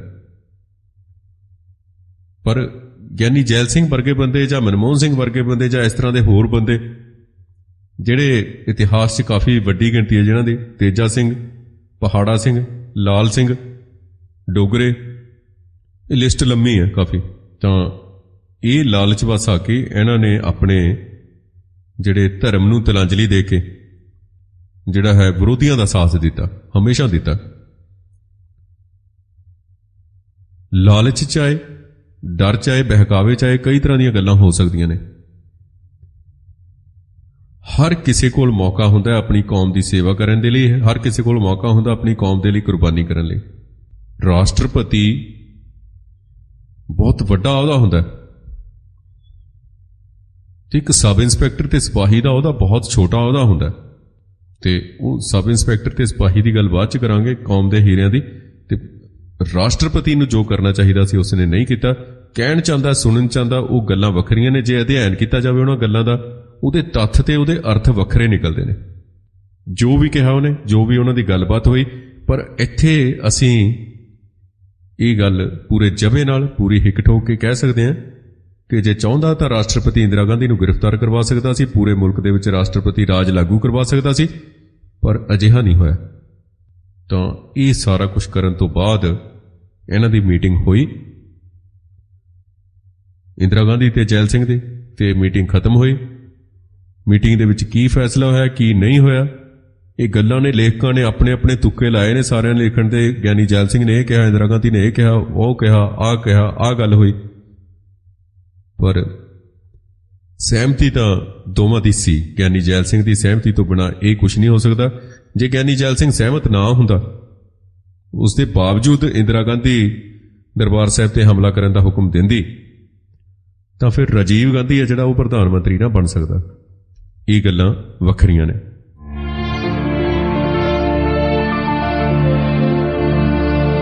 ਮਰਦੇ ਮੁਜਾਹਿਦ ਸੰਤ ਜਰਨੈਲ ਸਿੰਘ ਜੀ ਖਾਲਸਾ ਭਿੰਡਰਾਂਵਾਲੇ। ਪੰਜਵੇਂ ਪਾਤਸ਼ਾਹ ਸਾਹਿਬ ਸ੍ਰੀ ਗੁਰੂ ਅਰਜਨ ਦੇਵ ਜੀ ਦਾ ਸ਼ਹੀਦੀ ਦਿਵਸ ਬਿਲਕੁਲ ਕੁਝ ਦਿਨ ਰਹਿੰਦੇ ਸਨ ਉਹਨੂੰ, ਤੇ ਦਰਬਾਰ ਸਾਹਿਬ ਕੰਪਲੈਕਸ ਦੇ ਆਲੇ ਦੁਆਲੇ ਫੌਜੀ ਤੇ ਜਿਹੜੇ ਪੈਰਾਮਿਲਟਰੀ ਫੋਰਸਿਸ ਸਨ ਉਹਨਾਂ ਦਾ ਘੇਰਾ ਸਖਤ ਹੋ ਗਿਆ, ਤੇ ਸਖਤ ਘੇਰੇ ਦੇ ਬਾਵਜੂਦ ਸਿੱਖ ਸੰਗਤਾਂ ਹਜ਼ਾਰਾਂ ਦੀ ਗਿਣਤੀ 'ਚ ਦਰਸ਼ਨ ਇਸ਼ਨਾਨ ਕਰਨ ਲਈ ਦਰਬਾਰ ਸਾਹਿਬ ਅੰਮ੍ਰਿਤਸਰ ਪਹੁੰਚ ਰਹੀਆਂ ਸਨ। ਤੇ ਸੰਤ ਜਰਨੈਲ ਸਿੰਘ ਜੀ ਖਾਲਸਾ ਭਿੰਡਰਾਂਵਾਲਿਆਂ ਦੀ ਫੌਜ ਨੇ ਭਾਰਤੀ ਫੌਜ ਦੇ ਇਸ ਜਿਹੜਾ ਹੋਣ ਵਾਲਾ ਹਮਲਾ ਸੀ ਉਹ ਪਤਾ ਚੱਲ ਚੁੱਕਿਆ ਸੀ ਉਹਨਾਂ ਨੂੰ, ਤੇ ਉਹਦੇ ਟਾਕਰੇ ਲਈ ਸ੍ਰੀ ਅਕਾਲ ਤਖਤ ਸਾਹਿਬ, ਸ੍ਰੀ ਦਰਬਾਰ ਸਾਹਿਬ ਦੀ ਪਰਿਕਰਮਾ, ਲੰਗਰ ਦੀ ਇਮਾਰਤ, ਅਕਾਲ ਰੈਸਟ ਹਾਊਸ, ਸਰਾਂਚ ਤੇ ਆਲੇ ਦੁਆਲੇ ਦੇ ਮਕਾਨਾਂ 'ਚ ਕਿਲ੍ਹੇਬੰਦੀ ਜਿਹੜੀ ਮਜ਼ਬੂਤ ਕਰਨੀ ਸ਼ੁਰੂ ਕਰ ਦਿੱਤੀ। ਪਰ ਤੇਜਾ ਸਿੰਘ ਸਮੁੰਦਰੀ ਹਾਲ 'ਚ ਪੰਥ ਦੇ ਜਿਹੜੇ ਸੀਨੀਅਰ ਲੀਡਰਾਂ ਦਾ ਪੂਰਾ ਧਿਆਨ ਟੈਲੀ ਪ੍ਰਿੰਟਰ 'ਚੋਂ ਬਾਹਰ ਆ ਰਹੀ ਨਿਊਜ਼ ਸ਼ੀਟ ਨੇ ਖਿੱਚਿਆ ਹੋਇਆ ਸੀ। ਪਲ ਪਲ ਦੀ ਬਦਲ ਰਹੀ ਤਸਵੀਰ ਤੇ ਆਪਣੇ ਆਪ ਨੂੰ ਬਾਖਬਰ ਰੱਖਣਾ ਚਾਹੁੰਦੇ ਸਨ। ਖਬਰਾਂ ਆਈ ਜਾ ਰਹੀਆਂ ਸਨ ਤੇ ਉਹਨਾਂ ਖਬਰਾਂ ਦੇ ਨਾਲ ਜੁੜੇ ਹੋਏ ਸਨ ਸਾਰੇ ਤੇਜਾ ਸਿੰਘ ਸਮੁੰਦਰੀ ਹਾਲ ਦੇ ਵਿੱਚ। ਉਹਨਾਂ ਨੂੰ ਨਹੀਂ ਸੀ ਪਤਾ ਕਿ ਤੀਰ ਵਾਲਾ ਬਾਬਾ ਕੀ ਮਤਾ ਪਕਾਈ ਬੈਠਾ ਤੇ ਕੀ ਦ੍ਰਿੜ ਇਰਾਦੇ ਦੇ ਨਾਲ, ਕੀ ਹੌਸਲੇ ਦੇ ਨਾਲ, ਕਿਸ ਸੋਚ ਦੇ ਨਾਲ ਉਹਨਾਂ ਦੇ ਚਿਹਰੇ ਤੇ ਕਿੰਨਾ ਜਲਾਲ ਹੈ ਤੇ ਕਿੰਨੀ ਚੜ੍ਹਦੀ ਕਲਾ ਦੇ ਵਿੱਚ ਵਾਹਿਗੁਰੂ ਦੇ ਰੰਗ ਦੇ ਵਿੱਚ ਰੰਗੇ ਸਿੰਘ ਮਰਜੀਵੜੇ ਸਿੰਘ ਕੀ ਫੈਸਲਾ ਕਰੀ ਬੈਠੇ ਨੇ। ਪੰਜਾਬ ਦੇ ਰਾਜਪਾਲ ਬੀਡੀ ਪਾਂਡੇ ਨੇ ਰਾਜ ਭਵਨ 'ਚ ਆਪਣੇ ਨਵੇਂ ਸਲਾਹਕਾਰ ਲੈਫਟੀਨੈਂਟ ਜਨਰਲ ਰਣਜੀਤ ਦਿਆਲ ਦੇ ਨਾਲ ਵਿਚਾਰ ਵਟਾਂਦਰਾ ਕੀਤਾ, ਤੇ ਇਸ ਮੀਟਿੰਗ 'ਚ ਕਾਨੂੰਨੀ ਸਲਾਹਕਾਰ ਜਿਹੜਾ ਰਾਜਪਾਲ ਦਾ ਸੀ Surindernath, home secretary AS Puni, IG police PS Bhinder ਇਹ ਵੀ ਸ਼ਾਮਲ ਸਨ ਉਹਦੇ 'ਚ, ਤੇ ਜਿਹੜਾ ਸੁਰੱਖਿਆ ਸਲਾਹਕਾਰ ਸੀ ਰਣਜੀਤ ਦਿਆਲ ਨੇ ਫੌਜੀ ਹਮਲੇ ਤੋਂ ਪਹਿਲਾਂ ਲਾਈਆਂ ਜਾਣ ਵਾਲੀਆਂ ਪਾਬੰਦੀਆਂ ਬਾਰੇ ਪਾਂਡੇ ਤੇ ਉਹਦੇ ਉੱਚ ਅਧਿਕਾਰੀਆਂ ਨੂੰ ਹਦਾਇਤਾਂ ਜਾਰੀ ਕਰ ਦਿੱਤੀਆਂ, ਹੁਕਮ ਜਾਰੀ ਕਰ ਦਿੱਤੇ। ਰਣਜੀਤ ਦਿਆਲ ਆਪਣਾ ਨਵਾਂ ਅਹੁਦਾ ਸੰਭਾਲਣ ਤੋਂ ਬਾਅਦ ਪਹਿਲੀ ਵਾਰ ਚੰਡੀਗੜ੍ਹ 'ਚ ਪ੍ਰੈਸ ਕਾਨਫਰੰਸ ਕਰ ਰਿਹਾ ਸੀ। ਇਸ ਤੋਂ ਪਹਿਲਾਂ ਆਈਜੀ ਪੁਲਿਸ ਪੀਐਸ ਭਿੰਡਰ ਨੇ ਪ੍ਰੈਸ ਰਿਪੋਰਟਰਾਂ ਨਾਲ ਰਣਜੀਤ ਦਿਆਲ ਦੀ ਜਾਣ ਪਛਾਣ ਕਰਾਈ ਤੇ ਕੇਂਦਰ ਸਰਕਾਰ ਵੱਲੋਂ ਉਹਨਾਂ ਨੂੰ ਸੌਂਪੀ ਗਈ ਜ਼ਿੰਮੇਵਾਰੀ ਤੋਂ ਜਾਣੂ ਕਰਾਇਆ ਪੱਤਰਕਾਰਾਂ ਨੂੰ। ਤੇ ਰਣਜੀਤ ਦਿਆਲ ਨੇ ਅਖਬਾਰੀ ਜਿਹੜੇ ਪੱਤਰਕਾਰ ਸਨ ਉਹਨਾਂ ਨੂੰ ਦੱਸਿਆ ਕਿ ਫੌਜ ਤੇ ਨੀਮ ਫੌਜੀ ਜਿਹੜੇ ਦਸਤੇ ਨੇ, ਫੋਰਸਾਂ ਨੇ, ਉਹਨਾਂ ਨੂੰ ਤਾਇਨਾਤ ਕਰਨ ਦੀ ਤਿਆਰੀ ਕੀਤੀ ਜਾ ਰਹੀ ਹੈ, ਪਰ ਇਹਦਾ ਵੇਰਵਾ ਜਿਹੜਾ ਹੈ ਗੁਪਤ ਰੱਖਿਆ ਜਾਏਗਾ। ਕਿਉਂ ਕੀਤੀ ਜਾ ਰਹੀ ਹੈ ਇਹ ਨਹੀਂ ਦੱਸਿਆ। ਰਣਜੀਤ ਦਿਆਲ ਨੇ ਇਹ ਵੀ ਦੱਸਿਆ ਕਿ ਪੰਜਾਬ ਦੀ ਸਮੱਸਿਆ ਅਸਾਮ ਨਾਲੋਂ ਵੱਖਰੇ ਢੰਗ ਦੀ ਹੈ ਤੇ ਫੌਜ ਨੇ ਅਮਨ ਕਾਨੂੰਨ ਬਹਾਲ ਕਰਨ ਲਈ ਆਪਣੀ ਜ਼ਿੰਮੇਵਾਰੀ ਸੰਭਾਲ ਲਈ ਹੈ, ਤੇ ਸਟੇਟ 'ਚ ਜਿੰਨੀਆਂ ਵੀ ਫੋਰਸਾਂ ਨੇ ਮੌਜੂਦ ਨੇ, ਫੌਜ ਹੈ, ਤੇ ਉਹਦੇ ਅਧੀਨ ਕੰਮ ਕਰਨਗੀਆਂ, ਰਣਜੀਤ ਦਿਆਲ ਦੇ ਅਧੀਨ ਕੰਮ ਕਰਨਗੀਆਂ। ਤੇ ਇਹ ਉਹਨੇ ਉੱਥੇ ਸਾਰਾ ਕੁਝ ਦੱਸਿਆ। ਹਰ ਜ਼ਿਲ੍ਹੇ 'ਚ ਫੌਜ ਦੇ ਦਫ਼ਤਰ ਖੋਲ੍ਹ ਦਿੱਤੇ ਗਏ ਤੇ ਲੋੜ ਪੈਣ ਤੇ ਫੌਜ ਵੱਲੋਂ ਸਿਵਲ ਪ੍ਰਬੰਧ 'ਚ ਜ਼ਿਲ੍ਹਾ ਕਚਹਿਰੀਆਂ ਦੀ, ਜ਼ਿਲ੍ਹਾ ਅਧਿਕਾਰੀਆਂ ਦੀ ਮਦਦ ਕੀਤੀ ਜਾਏਗੀ। ਤੇ ਉਹਨਾਂ ਨੇ ਕਿਹਾ ਕਿ ਸਿਰਫ ਅੰਮ੍ਰਿਤਸਰ 'ਚ ਕੁਝ ਥਾਵਾਂ ਤੇ ਫੌਜੀ ਦਸਤੇ ਤਾਇਨਾਤ ਕੀਤੇ ਗਏ ਨੇ, ਦੂਜੇ ਜ਼ਿਲ੍ਹਿਆਂ 'ਚ ਲੋੜ ਦੇ ਮੁਤਾਬਕ ਹੀ ਫੌਜ ਵਰਤੀ ਜਾਏਗੀ। ਰਣਜੀਤ ਦਿਆਲ ਨੇ ਕਿਹਾ ਕਿ ਹਾਲਾਤ ਦਾ ਜਾਇਜ਼ਾ ਲੈ ਕੇ ਫੌਜੀ ਕਾਰਵਾਈ ਸੰਬੰਧੀ ਲੋੜੀਂਦੀ ਨੀਤੀ ਅਪਣਾਈ ਜਾਏਗੀ, ਪਰ ਫੌਜ ਨੇ ਰਾਜ 'ਚ ਅਮਨ ਬਹਾਲ ਕਰਨ ਲਈ ਦ੍ਰਿੜ ਨਿਸ਼ਚਾ ਕਰ ਲਿਆ। ਇਹ ਉਹਨੇ ਬਿਆਨ ਦਿੱਤਾ ਚੰਡੀਗੜ੍ਹ 'ਚ ਰਣਜੀਤ ਦਿਆਲ ਨੇ। ਤੇ ਉਹਦੇ ਨਾਲ ਹੀ ਫੌਜੀ ਕਾਰਵਾਈ ਨੂੰ ਮੁੱਖ ਰੱਖਦਿਆਂ ਪੰਜਾਬ ਸਰਕਾਰ ਨੇ ਆਪਣੀ ਕਾਰਗੁਜ਼ਾਰੀ ਤੇਜ਼ ਕਰਤੀ। ਪੰਜਾਬ ਤੇ ਚੰਡੀਗੜ੍ਹ ਦੇ ਸਾਰੇ ਇਲਾਕਿਆਂ 'ਚ ਰਾਤ ਦੇ 9 ਵਜੇ ਤੋਂ 36 ਘੰਟਿਆਂ ਦਾ ਕਰਫਿਊ ਲਾਉਣ ਦਾ ਐਲਾਨ ਕਰ ਦਿੱਤਾ ਗਿਆ। 36 ਘੰਟਿਆਂ ਦਾ ਪੰਜਾਬ ਸਰਕਾਰ ਨੇ 36 ਘੰਟੇ ਦੇ ਕਰਫਿਊ ਦੇ ਦੌਰਾਨ ਹਰ ਪ੍ਰਕਾਰ ਦੀ ਆਵਾਜਾਈ ਤੇ ਵੀ ਪਾਬੰਦੀ ਲਾਈ ਤੇ ਸਰਕਾਰੀ ਐਲਾਨ 'ਚ ਮੁਕੰਮਲ ਵੇਰਵਾ ਦਿੱਤਾ ਗਿਆ ਕਿ ਕਰਫਿਊ ਦੌਰਾਨ rail, bus, jeep, motorcycle, scooter, moped, cycle, rickshaw, truck, ਟਰਾਲੀਆਂ, ਟਰੈਕਟਰ, ਟਾਂਗੇ, ਟੈਂਪੂ, ਗੱਡੇ, ਰੇੜੇ, ਰੇੜੀਆਂ, ਹਰ ਕੁਝ, ਸਾਰਾ ਕੁਝ ਇਹ ਬੰਦ ਭਾਈ, ਇਹ ਨਹੀਂ ਚੱਲਣਗੇ। ਹਰਿਆਣਾ ਰੋਡਵੇਜ਼ ਨੇ ਪੰਜਾਬ ਨੂੰ ਜਾਣ ਵਾਲੀ ਸਾਰੀ ਬੱਸ ਸਰਵਿਸ ਰੱਦ ਕਰ ਦਿੱਤੀ ਤੇ ਪੰਜਾਬ ਰੋਡਵੇਜ਼ ਨੇ ਵੀ ਹਰਿਆਣੇ ਤੇ ਪੰਜਾਬੋਂ ਬਾਹਰ ਜਾਣ ਵਾਲੀਆਂ ਬੱਸਾਂ ਰੋਕ ਦਿੱਤੀਆਂ ਤੇ ਚੰਡੀਗੜ੍ਹ ਜਿਹੜਾ ਟਰਾਂਸਪੋਰਟ ਤੇ ਹਿਮਾਚਲ ਟਰਾਂਸਪੋਰਟ ਨੇ ਵੀ ਬੱਸ ਸੇਵਾ ਕੈਂਸਲ ਕਰਤੀ। ਹਰਿਆਣਾ, ਹਿਮਾਚਲ ਤੇ ਚੰਡੀਗੜ੍ਹ ਦੀਆਂ ਪੰਜਾਬ ਆ ਚੁੱਕੀਆਂ ਬੱਸਾਂ ਨੂੰ ਵੀ ਪੰਜਾਬ ਤੋਂ ਬਾਹਰ ਜਾਣ ਤੋਂ ਰੋਕ ਦਿੱਤਾ ਗਿਆ। ਜਿੱਥੇ ਜਿਹੜੀ ਚੀਜ਼ ਸੀ ਉੱਥੇ ਉਹ ਰੁਕ ਗਈ। ਰੇਲਵੇ ਅਧਿਕਾਰੀਆਂ ਨੇ ਫਿਰੋਜ਼ਪੁਰ ਡਿਵੀਜ਼ਨ 'ਚ, ਜਿਸ 'ਚ ਪੰਜਾਬ ਤੇ ਜੰਮੂ ਰੀਜਨ ਦੋਵੇਂ ਸ਼ਾਮਲ ਨੇ, ਉਹ ਰੇਲ ਗੱਡੀਆਂ ਦੀ ਆਵਾਜਾਈ ਤੁਰੰਤ ਕੈਂਸਲ ਕਰਤੀ। ਰੇਲਵੇ ਮਹਿਕਮੇ ਨੇ ਇਹ ਗੱਲ ਵੀ ਕਹੀ ਕਿ ਨਾ ਕੋਈ ਟ੍ਰੇਨ ਬਾਹਰ ਦੇ ਇਲਾਕੇ ਤੋਂ ਪੰਜਾਬ 'ਚ ਦਾਖਲ ਹੋਏਗੀ ਤੇ ਨਾ ਪੰਜਾਬ ਤੋਂ ਬਾਹਰ ਜਾਏਗੀ ਕੋਈ। ਇੰਡੀਅਨ 에ਅਰਲਾਈਨਸ ਵੱਲੋਂ ਵੀ ਐਲਾਨ ਕੀਤਾ ਗਿਆ ਕਿ ਉਹਦੀ ਦਿੱਲੀ, ਸ਼੍ਰੀਨਗਰ ਉਡਾਣ ਚੰਡੀਗੜ੍ਹ ਤੇ ਅੰਮ੍ਰਿਤਸਰ ਦੇ ਹਵਾਈ ਅੱਡਿਆਂ ਤੇ ਨਹੀਂ ਰੁਕੇਗੀ ਤੇ ਇਸ ਤਰ੍ਹਾਂ ਪੰਜਾਬ ਨੂੰ ਸੜਕ, ਰੇਲ ਤੇ ਹਵਾਈ ਮਾਰਗ ਰਾਹੀਂ ਪੂਰੇ ਮੁਲਕ ਤੇ ਦੁਨੀਆ ਦੇ ਨਾਲੋਂ ਕੱਟ ਦਿੱਤਾ ਗਿਆ। ਤੇ ਜਿਹੜਾ ਸੈਂਟਰਲ ਹੋਮ ਮਿਨਿਸਟਰੀ ਨੇ ਇੱਕ ਨੋਟੀਫਿਕੇਸ਼ਨ ਜਾਰੀ ਕਰਕੇ ਖਬਰਾਂ ਦੇ ਪ੍ਰਕਾਸ਼ਨ ਤੇ ਪ੍ਰਸਾਰਣ ਤੇ 2 ਮਹੀਨਿਆਂ ਤੱਕ ਪੂਰੀ ਪਾਬੰਦੀ ਲਾਤੀ ਤੇ ਇਹਦੇ ਐਲਾਨ ਦੇ ਮੁਤਾਬਕ ਅਮਨ ਅਮਾਨ ਤੇ ਅਸਰ ਪਾਉਣ ਵਾਲੇ ਤੇ ਵੱਖ-ਵੱਖ ਸੰਪਰਦਾਵਾਂ ਤੇ ਵੱਖ-ਵੱਖ ਕੈਟਾਗਰੀਆਂ 'ਚ ਨਫ਼ਰਤ ਤੇ ਅਸ਼ਾਂਤੀ ਤੇ ਵੈਰ ਵਿਰੋਧ ਦੀ ਭਾਵਨਾਵਾਂ ਪੈਦਾ ਕਰਨ ਵਾਲੀਆਂ ਖਬਰਾਂ, ਸੰਪਾਦਕੀ ਲੇਖ, ਸੰਪਾਦਕ ਦੇ ਨਾਮ ਖੱਤ, ਕਾਰਟੂਨ, ਟਿੱਪਣੀਆਂ, ਤਸਵੀਰਾਂ ਤੇ ਇਸ਼ਤਿਹਾਰ ਸਾਰੇ ਕੁਝ ਤੇ ਇਹ ਛਾਪਣ ਤੇ ਅਖਬਾਰਾਂ 'ਚ ਪਾਬੰਦੀ ਲਾਈ ਗਈ। ਪੰਜਾਬ ਸਪੈਸ਼ਲ ਰਾਈਟ ਐਕਟ ਹੈ ਪ੍ਰੈਸ 1956, ਉਹਦੇ ਮੁਤਾਬਕ ਸੁਰੱਖਿਆ ਫੋਰਸਾਂ ਦੀ ਕਾਰਵਾਈ ਤੇ ਪੰਜਾਬ 'ਚ ਚਾਲੂ ਮੌਜੂਦਾ ਅੰਦੋਲਨ ਦੇ ਸਬੰਧ 'ਚ ਕਿਸੇ ਕਿਸਮ ਦੀਆਂ ਖਬਰਾਂ ਦੀ ਰਿਪੋਰਟਿੰਗ, ਛਾਪਣ, ਪ੍ਰਕਾਸ਼ਨ, ਟੈਲੀਪ੍ਰਿੰਟਰ ਤੇ ਟੈਲੀਗ੍ਰਾਫ ਰਾਹੀਂ ਖਬਰਾਂ ਭੇਜਣ ਜਾਂ ਦੂਰਦਰਸ਼ਨ ਤੇ ਆਕਾਸ਼ਵਾਣੀ ਰਾਹੀਂ ਪ੍ਰਸਾਰਣ ਦੀ ਮਨਾਹੀ ਕਰ ਦਿੱਤੀ ਗਈ ਤੇ ਸਾਰੇ ਤਰ੍ਹਾਂ ਦੇ ਕਰਫਿਊ ਪਾਸ ਜਿਹੜੇ ਕਈ ਲੋਕਾਂ ਕੋਲ ਨੇ ਉਹ ਸਾਰੇ ਰੱਦ ਕਰ ਦਿੱਤੇ ਗਏ। ਸੜਕਾਂ ਤੇ ਜਾਂ ਗਲੀਆਂ 'ਚ ਫੌਜ, ਸੁਰੱਖਿਆ ਫੌਜ, ਥਲ ਸੈਨਾ, ਹੋਮਗਾਰਡਾਂ ਦੇ ਜਵਾਨਾਂ ਤੇ ਡਿਊਟੀ ਮੈਜਿਸਟ੍ਰੇਟਾਂ ਨੂੰ ਸਿਰਫ ਉਹਨਾਂ ਨੂੰ ਹੀ ਘੁੰਮਣ ਫਿਰਨ ਦੀ ਖੁੱਲ੍ਹ ਦਿੱਤੀ ਗਈ। ਰਾਤ ਦੇ 9 ਵਜੇ ਨੇ ਪੰਜਾਬ ਦੇ ਅਸਮਾਨ 'ਚ ਫੌਜੀ ਕਾਰਵਾਈ ਦਾ ਜਿਹੜਾ ਸੀ ਉਹ ਕੰਮ ਸ਼ੁਰੂ ਹੋ ਗਿਆ ਤੇ ਕਰਫਿਊ ਲਾ ਕੇ ਤੇ ਆਵਾਜਾਈ ਠੱਪ ਕਰਕੇ ਪੰਜਾਬ ਤੇ ਚੰਡੀਗੜ੍ਹ ਦੇ ਸਾਰੇ ਲੋਕ ਆਪੋ ਆਪਣੇ ਘਰਾਂ 'ਚ ਤਾੜ ਦਿੱਤੇ ਗਏ। ਆਕਾਸ਼ਵਾਣੀ ਤੇ ਦੂਰਦਰਸ਼ਨ ਤੋਂ ਕਰਫਿਊ ਦੀ ਸਖਤਾਈ ਸੰਬੰਧੀ ਹਦਾਇਤਾਂ ਜਾਰੀ ਹੋਣੀਆਂ ਸ਼ੁਰੂ ਹੋ ਗਈਆਂ ਤੇ ਫੌਜੀ ਐਕਸ਼ਨ, ਜਿਹਦੇ ਲਈ ਫੌਜੀ ਅਫਸਰਾਂ ਵੱਲੋਂ ਇਸ ਨੂੰ ਇੱਕ ਨਾਮ ਦਿੱਤਾ ਗਿਆ ਬਲੂ ਸਟਾਰ ਦਾ ਨਾਮ ਦਿੱਤਾ ਗਿਆ, ਸੰਕੇਤਕ ਸ਼ਬਦ, ਕੋਡ ਰੱਖਿਆ ਗਿਆ। ਇਹਦੀਆਂ ਤਿਆਰੀਆਂ ਮੁਕੰਮਲ ਹੋ ਗਈਆਂ ਤੇ ਭਾਰਤੀ ਫੌਜ ਨੇ, ਹਿੰਦੁਸਤਾਨ ਦੀ ਫੌਜ ਨੇ, ਹਿੰਦੂ ਫੌਜ ਨੇ, ਹਿੰਦੂ ਹੁਕਮਰਾਨਾਂ ਦੀ ਫੌਜ ਨੇ ਆਪਣੀ ਪੂਰੀ ਤਿਆਰੀ ਕਰ ਲਈ ਸਾਹਿਬ ਸ਼੍ਰੀ ਹਰਿਮੰਦਰ ਸਾਹਿਬ ਤੇ ਹਮਲਾ ਕਰਨ ਦੀ। ਤੇ ਇੱਕ ਗਿਣੀ ਮਿੱਥੀ ਸਾਜ਼ਿਸ਼ ਜਿਸ ਨੂੰ ਅਹਿਮਦ ਸ਼ਾਹ ਅਬਦਾਲੀ ਤੋਂ ਬਾਅਦ ਇੱਕ ਵਾਰ ਫੇਰ, ਜਿਸ ਦੇ ਉੱਤੇ ਪਿਛਲੇ 50 ਸਾਲਾਂ ਤੋਂ ਕੋਸ਼ਿਸ਼ ਚੱਲ ਰਹੀ ਸੀ, ਆਜ਼ਾਦੀ ਤੋਂ ਪਹਿਲਾਂ ਜਿਸ ਤੇ ਕਈ ਵਾਰ ਕੋਸ਼ਿਸ਼ਾਂ ਹੋ ਚੁੱਕੀਆਂ, ਉਸ ਨੂੰ ਪੂਰਾ ਕਰਨ ਲਈ ਉਸ ਕਾਰਵਾਈ ਨੂੰ ਪੂਰੀ ਤਰ੍ਹਾਂ ਤਿਆਰੀ ਕਰ ਲਈ ਫੌਜ ਨੇ। ਤੇ ਇਹ ਤਿਆਰੀ ਅਸੀਂ ਤੁਹਾਨੂੰ ਦੱਸਿਆ ਜਿਵੇਂ ਕਿ ਪਹਿਲਾਂ ਹੀ ਕਿ ਇਹ ਆਪਣੇ ਆਪ ਦੇ ਵਿੱਚ ਇੱਕ ਪਹਿਲਾਂ ਹੀ ਸੰਕੇਤ ਦੇ ਦਿੱਤਾ ਸੀ। ਇੰਦਰਾ ਗਾਂਧੀ ਨੇ ਲੌਂਗੋਵਾਲ ਦੇ ਰਾਹੀਂ ਤੇ ਹੋਰ ਜਿਹੜੇ ਆਪਣੇ ਲੀਡਰ ਸਨ ਅਕਾਲੀ ਦਲ ਦੇ, ਉਹਨਾਂ ਦੇ ਰਾਹੀਂ ਜਿਹੜਾ ਗਿਆਨੀ ਕਿਰਪਾਲ ਸਿੰਘ ਤੋਂ ਹੁਕਮਨਾਮਾ ਜਾਰੀ ਕਰਵਾਇਆ ਸੀ ਤੇ ਉਹ ਹੁਕਮਨਾਮੇ ਤੇ ਹੁਣ ਅਮਲ ਹੋਣਾ ਸ਼ੁਰੂ ਹੋਣ ਲੱਗਾ।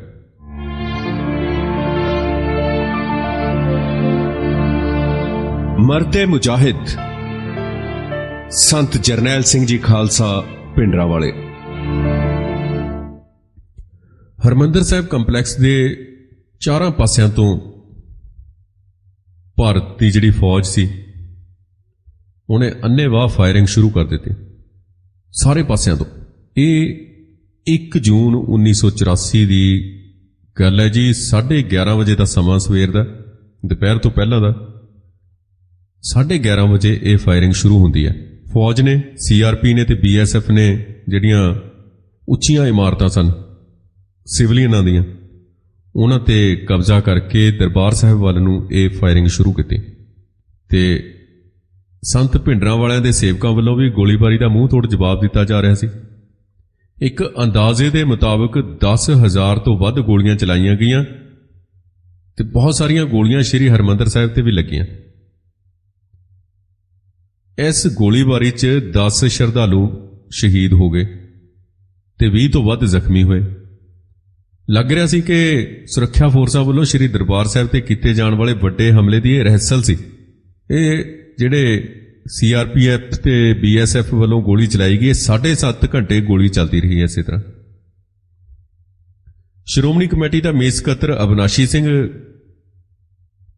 ਇਹਨੇ ਜਾਣਕਾਰੀ ਦਿੱਤੀ ਕਿ ਉਸੇ ਦਿਨ ਸ਼ਾਮ ਨੂੰ ਕਿ 7 ਵਿਅਕਤੀ ਇਸ ਗੋਲੀਬਾਰੀ 'ਚ ਸ਼ਹੀਦ ਹੋਏ ਨੇ, ਜਿਨ੍ਹਾਂ 'ਚੋਂ 2 ਔਰਤਾਂ ਨੇ ਤੇ ਜ਼ਖਮੀ ਹੋਏ 17 ਜਿਹੜੇ ਬੰਦੇ ਨੇ ਤੇ ਸ਼ਹੀਦ ਹੋਏ 7 ਬੰਦੇ 'ਚੋਂ ਬਹੁਤੇ ਜਿਹੜੇ ਸਨ ਉਹ ਯਾਤਰੂ ਸਨ, ਸ਼ਰਧਾਲੂ ਸਨ, ਮੱਥਾ ਟੇਕਣ ਆਏ ਸਨ। ਜਿਹੜੇ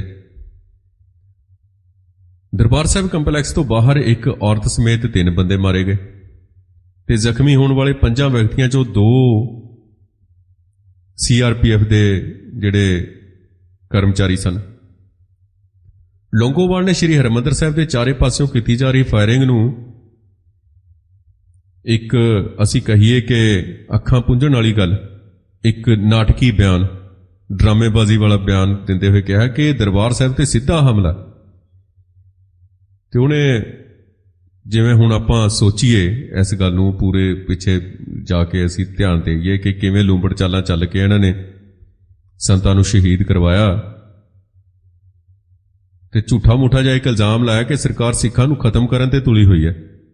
ਤੇ ਉਹਨੇ ਝੂਠਾ ਮੂਠਾ ਕਿਹਾ ਕਿ ਸਿੱਖ ਗੁਰਧਾਮ ਸਾਨੂੰ ਸਾਡੀ ਜ਼ਿੰਦਗੀ ਨਾਲੋਂ ਪਿਆਰੇ ਨੇ ਤੇ ਇਹਨਾਂ ਤੇ ਨੀਮ ਫੌਜੀ ਫੋਰਸ ਵੱਲੋਂ ਗੋਲੀ ਚਲਾਏ ਜਾਣ ਨਾਲ ਅਸੀਂ, ਸਾਡੇ ਹਿਰਦੇ ਨੇ ਜਿਹੜੇ ਉਹ ਜ਼ਖਮੀ ਹੋਣਗੇ ਤੇ ਅਸੀਂ ਇਹ ਬਰਦਾਸ਼ਤ ਨਹੀਂ ਕਰਾਂਗੇ।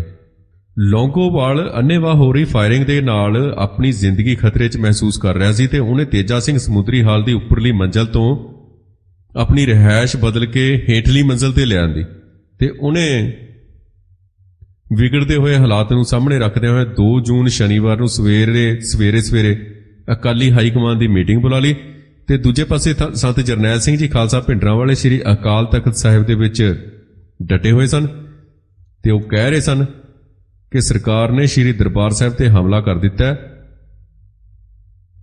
ਤੇ ਸੰਤਾਂ ਨੇ ਸਿੱਖ ਸੰਗਤਾਂ ਨੂੰ ਹੁਕਮ ਦਿੱਤਾ, ਸੰਦੇਸ਼ ਦਿੱਤਾ, ਸੁਨੇਹਾ ਭੇਜਿਆ ਕਿ ਉਹ ਪਹਿਲਾਂ ਤੋਂ ਦਿੱਤੀਆਂ ਗਈਆਂ ਹਦਾਇਤਾਂ ਤੇ ਅਮਲ ਕੀਤਾ ਜਾਏ। ਹਰਿਮੰਦਰ ਸਾਹਿਬ ਦੇ ਹੈੱਡ ਗ੍ਰੰਥੀ ਗਿਆਨੀ ਸਾਹਿਬ ਸਿੰਘ ਨੇ ਇਸ ਨਵੀਂ ਹਾਲਤ ਤੇ ਵਿਚਾਰ ਕਰਨ ਲਈ ਆਪਣੇ ਸਮੇਤ 5 ਸਿੰਘ ਸਾਹਿਬਾਨ ਦੀ ਐਮਰਜੈਂਸੀ ਮੀਟਿੰਗ 2 ਜੂਨ ਨੂੰ ਅੰਮ੍ਰਿਤਸਰ 'ਚ ਬੁਲਾਈ ਤੇ ਦੂਜੇ 4 ਸਿੰਘ ਸਾਹਿਬਾਨ ਜਿਹੜੇ ਕਿਰਪਾਲ ਸਿੰਘ, ਹਰਚਰਨ ਸਿੰਘ ਜੀ ਮਹਾਲੋਂ, ਜਥੇਦਾਰ ਲੱਖਾ ਸਿੰਘ, ਗਿਆਨੀ ਪ੍ਰੀਤਮ ਸਿੰਘ, ਇਹਨਾਂ ਸਾਰਿਆਂ ਨੇ ਮੀਟਿੰਗ ਬੁਲਾਈ। ਸਾਹਿਬ ਸਿੰਘ ਨੇ ਸੰਸਾਰ ਭਰ ਦੇ ਸਿੱਖਾਂ ਨੂੰ ਅਪੀਲ ਕੀਤੀ ਕਿ ਉਹ ਆਪਣੇ ਪਵਿੱਤਰ ਅਸਥਾਨਾਂ ਖਾਸ ਕਰਕੇ ਹਰਿਮੰਦਰ ਸਾਹਿਬ ਦੀ ਰਾਖੀ ਲਈ ਤਿਆਰ ਰਹਿਣ। ਕਿਹੋ ਜਿਹੀ ਅਪੀਲ ਸੀ ਇਹ? 5 ਦਿਨਾਂ ਬਾਅਦ ਤਾਂ ਉਹ ਕਹਿ ਰਿਹਾ ਸੀ ਕੋਠਾ ਸਾਹਿਬ ਠੀਕ ਠਾਕ ਹੈ। ਗਿਆਨੀ ਸਾਹਿਬ ਸਿੰਘ ਨੇ ਉਦੋਂ ਕਿਹਾ, ਬਿਆਨ ਜਾਰੀ ਕਰਦੇ ਹੋਏ, ਕਿ ਹਰਿਮੰਦਰ ਸਾਹਿਬ ਤੇ ਸ੍ਰੀ ਅਕਾਲ ਤਖਤ ਸਾਹਿਬ ਤੇ ਗੋਲੀਆਂ ਦੇ ਬਹੁਤ ਸਾਰੇ ਨਿਸ਼ਾਨ ਨੇ ਤੇ ਮੁਗਲ ਰਾਜ ਤੋਂ ਬਾਅਦ ਪਹਿਲੀ ਵਾਰ ਐਸਾ ਕੀਤਾ ਗਿਆ। ਤੇ ਹੁਣ ਰਾਤ ਦੇ 8 ਵੱਜ ਚੁੱਕੇ ਸਨ। ਜਿਹੜੀ ਬੀਐਸਐਫ ਤੇ ਸੀਆਰਪੀ ਵੱਲੋਂ ਗੋਲੀ ਚਲਾਈ ਜਾ ਰਹੀ ਸੀ ਉਹ ਬੰਦ ਹੋ ਚੁੱਕੀ ਸੀ ਤੇ ਡਿਸਟ੍ਰਿਕਟ ਐਡਮਿਨਿਸਟ੍ਰੇਸ਼ਨ ਇਹਨੇ ਪੁਰਾਣੇ ਸ਼ਹਿਰ 'ਚ 9 ਵਜੇ ਰਾਤ ਤੋਂ 32 ਘੰਟੇ ਦਾ ਕਰਫਿਊ ਲਾਤਾ, ਜਿਹੜਾ ਐਤਵਾਰ ਸਵੇਰੇ 5 ਵਜੇ ਤੱਕ ਲੱਗਿਆ ਰਹਿਣਾ ਸੀ। ਜਿਹੜੇ ਜ਼ਿਲ੍ਹੇ ਦੇ ਅਫਸਰ ਸਨ ਉਹਨਾਂ ਨੇ ਵੀ ਇਹ ਕਿਹਾ ਕਿ ਇਸ ਵੇਲੇ ਕਰਫਿਊ 'ਚ ਕੋਈ ਢਿੱਲ ਨਹੀਂ ਦਿੱਤੀ ਜਾਏਗੀ ਤੇ ਇੰਜ ਲੱਗਦਾ ਕਿ ਜ਼ਿਲ੍ਹਾ ਜਿਹੜਾ ਪੂਰਾ ਨਾ ਉਹ ਸੈਂਟਰ ਗਵਰਨਮੈਂਟ ਦੇ ਥੱਲੇ ਆ ਗਿਆ। ਤੇ ਇਹਦੇ ਨਾਲ ਸੀ ਜਿਹੜਾ ਇੱਕ ਤਾਂ ਅਕਾਲੀ ਦਲ ਦੀ ਮੀਟਿੰਗ ਬੁਲਾਈ ਗਈ ਸੀ, ਉਹ ਤੇ ਸਿੰਘ ਸਾਹਿਬਾਨ ਦੀ ਜਿਹੜੀ ਮੀਟਿੰਗ ਸੀ ਉਹਦੇ 'ਚ ਆਪਣੇ ਆਪ ਦੇ ਵਿੱਚ ਸੀ ਜਿਹੜਾ ਇਹ ਇੱਕ ਤਰ੍ਹਾਂ ਦਾ ਰੁਕਾਵਟ ਬਣ ਗਈ। 2 ਜੂਨ ਦਾ ਦਿਨ ਚੜ੍ਹਦਾ, 1 ਜੂਨ ਲੰਘ ਗਈ ਰਾਤ। 2 ਜੂਨ ਸ਼ਨੀਵਾਰ ਸਵੇਰੇ 5 ਵਜੇ ਦਿਨ ਚੜ੍ਹਦੇ ਸਾਰ ਪੰਜਾਬ ਦੇ ਕੋਨੇ-ਕੋਨੇ 'ਚ ਭਾਰਤੀ ਹਿੰਦੂ ਹੁਕਮਰਾਨਾਂ ਦੀਆਂ ਫੌਜਾਂ ਦੀ ਆਵਾਜਾਈ ਦਿਖਾਈ ਦੇਣ ਲੱਗ ਪਈ। ਮੇਰਠ ਛਾਉਣੀ ਤੋਂ ਭਾਰਤ ਦੀਆਂ ਤਾਕਤਵਰ ਫੌਜਾਂ 9 ਇਨਫੈਂਟਰੀ ਡਿਵੀਜ਼ਨ ਤੇ ਦਸਤੇ ਪੰਜਾਬ ਪਹੁੰਚ ਗਏ। 70,000 ਫੌਜ ਨੇ ਚੰਡੀਗੜ੍ਹ ਸਮੇਤ ਪੰਜਾਬ ਦੀਆਂ ਹਜ਼ਾਰਾਂ ਮੀਲ ਸੜਕਾਂ ਦੀ ਨਾਕਾਬੰਦੀ ਕਰ ਲਈ। ਜਿਹੜੀਆਂ ਸੜਕਾਂ ਪੰਜਾਬ ਦੇ 12,500 ਪਿੰਡਾਂ ਨੂੰ ਆਪਸ 'ਚ ਮਿਲਾਉਂਦੀਆਂ ਨੇ, ਉਹ ਸਾਰੇ ਪਿੰਡਾਂ ਦੀ ਨਾਕਾਬੰਦੀ ਕਰ ਲਈ ਗਈ। ਅੰਮ੍ਰਿਤਸਰ 'ਚ ਦਰਬਾਰ ਸਾਹਿਬ ਕੰਪਲੈਕਸ ਦੇ ਦੁਆਲੇ ਜਿਹੜਾ ਫੌਜ ਦਾ ਘੇਰਾ ਸੀ ਹੋਰ ਸਖਤ ਕਰ ਦਿੱਤਾ ਗਿਆ। ਸ਼ਹਿਰ ਦੇ ਨੇੜੇ ਤਾਇਨਾਤ ਜਿੰਨੀ ਵੀ ਉੱਥੇ ਛਾਉਣੀ ਸੀ, ਅੰਮ੍ਰਿਤਸਰ ਛਾਉਣੀ, ਉਹਨੂੰ ਚੌਕਸ ਕਰ ਦਿੱਤਾ ਗਿਆ। ਪੂਰੇ ਇਲਾਕੇ 'ਚ ਇੱਕ ਤੋਪਖਾਨਾ ਯੂਨਿਟ ਸਮੇਤ ਫੌਜ ਦੇ 10 ਬ੍ਰਿਗੇਡ ਤਾਇਨਾਤ ਕੀਤੇ ਗਏ। 10 ਬ੍ਰਿਗੇਡ। ਜਲੰਧਰ ਵੱਲੋਂ ਹੋਰ ਫੌਜ ਅੰਮ੍ਰਿਤਸਰ ਨੂੰ ਜਾ ਰਹੀ ਹੈ। ਗੁਰਦਾਸਪੁਰ ਵਾਲੇ ਪਾਸਿਓਂ ਵੀ ਫੌਜ ਆ ਰਹੀ ਹੈ, ਪਠਾਨਕੋਟ ਤੋਂ, ਤੇ ਫਿਰੋਜ਼ਪੁਰ ਵੱਲੋਂ ਵੀ। ਇਹ ਦਰਬਾਰ ਸਾਹਿਬ 'ਚ ਜਿਹੜਾ ਸ਼ਰਧਾਲੂਆਂ ਦਾ ਦਾਖਲਾ, ਉਹਨੂੰ ਹੁਣ ਰੋਕਣਾ ਸ਼ੁਰੂ ਕਰ ਦਿੱਤਾ। ਭੰਡਾਰੀ ਪੁਲ ਅੰਮ੍ਰਿਤਸਰ ਦਾ, ਬੱਸ ਸਟੈਂਡ ਤੇ ਹੋਰ ਸਾਰੇ ਪਾਸਿਓਂ ਪੁਰਾਣੇ ਸ਼ਹਿਰ ਵੱਲ ਜਾਂਦੀਆਂ ਸੜਕਾਂ ਤੇ ਲੋਕਾਂ ਦੀ ਤਲਾਸ਼ੀ ਲਈ ਜਾ ਰਹੀ ਸੀ, ਬਹੁਤ ਸਖਤੀ ਨਾਲ। ਪਰਿੰਦਾ ਵੀ ਪਰ ਨਹੀਂ ਸੀ ਮਾਰ ਰਿਹਾ ਉੱਥੇ। ਪਰ ਦੂਜੇ ਪਾਸੇ ਜਿਹੜੇ ਮਰਜੀਵੜੇ ਸਿੰਘ ਸਨ, ਉਹਨਾਂ ਦਾ ਜੋਸ਼, ਉਹਨਾਂ ਦਾ ਬਲ, ਉਹਨਾਂ ਦੀ ਤਾਕਤ, ਉਹਨਾਂ ਦੇ ਡੋਲੇ ਫਰਕਰੇ ਸਨ। ਪੂਰਾ ਜੋਸ਼ ਸੀ ਉਹਨਾਂ ਦੇ ਚਿਹਰਿਆਂ ਦੇ ਉੱਤੇ। ਪਰ ਦੂਜੇ ਪਾਸੇ ਤਣਾਅ ਬਣਿਆ ਹੋਇਆ ਸੀ ਤੇਜਾ ਸਿੰਘ ਸਮੁੰਦਰੀ ਹਾਲ ਦੇ ਵਿੱਚ। ਜਿਹੜੇ ਕੌਮ ਦੇ ਗਦਾਰ ਸਨ, ਉਹਨਾਂ ਦੀਆਂ ਲੱਤਾਂ ਕੰਬ ਰਹੀਆਂ ਸਨ। ਮੰਜੀ ਸਾਹਿਬ ਹਾਲ ਤੇ ਲੰਗਰ ਬਿਲਡਿੰਗ ਦੇ ਵਿਚਾਲੇ ਬੱਬਰ ਖਾਲਸਾ ਦੇ ਜਿਹੜੇ ਸਰਦਾਰ ਕੁਲਵੰਤ ਸਿੰਘ ਉਰਫ ਮਹਿੰਗਾ ਸਿੰਘ ਬੱਬਰ ਦਾ ਸੰਸਕਾਰ ਕੀਤਾ ਜਾ ਰਿਹਾ ਸੀ, ਜਿਹੜਾ 1 ਜੂਨ ਨੂੰ ਭਾਰਤੀ ਫੌਜ ਦੀ ਫਾਇਰਿੰਗ ਦੇ ਨਾਲ ਬਾਬਾ ਅਟਲ ਸਾਹਿਬ ਨੇੜੇ ਗੋਲੀ ਲੱਗਣ ਨਾਲ ਸ਼ਹੀਦ ਹੋ ਗਏ ਸਨ। ਜਿਹੜੇ ਸ਼੍ਰੋਮਣੀ ਕਮੇਟੀ ਦੇ ਅਧਿਕਾਰੀਆਂ ਨੇ ਕੰਪਲੈਕਸ 'ਚ ਸ਼ਹੀਦ ਹੋਏ ਬੰਦਿਆਂ ਦੀਆਂ ਲਾਸ਼ਾਂ ਪੁਲਿਸ ਹਵਾਲੇ ਕਰ ਦਿੱਤੀਆਂ ਸਨ, ਪਰ ਭਾਈ ਕੁਲਵੰਤ ਸਿੰਘ ਉਰਫ ਮਹਿੰਗਾ ਸਿੰਘ ਦਾ ਜਿਹੜਾ ਸਰੀਰ ਸੀ ਉਹ ਦੇਣ ਤੋਂ ਇਨਕਾਰ ਕਰ ਦਿੱਤਾ ਸੀ। ਸੰਸਕਾਰ ਅਸਥਾਨ ਤੇ ਆਮ ਸਿੱਖ ਸੰਗਤਾਂ ਤੇ ਅਕਾਲੀ ਵਰਕਰਾਂ ਤੋਂ ਬਿਨਾਂ ਲੌਂਗੋਵਾਲ,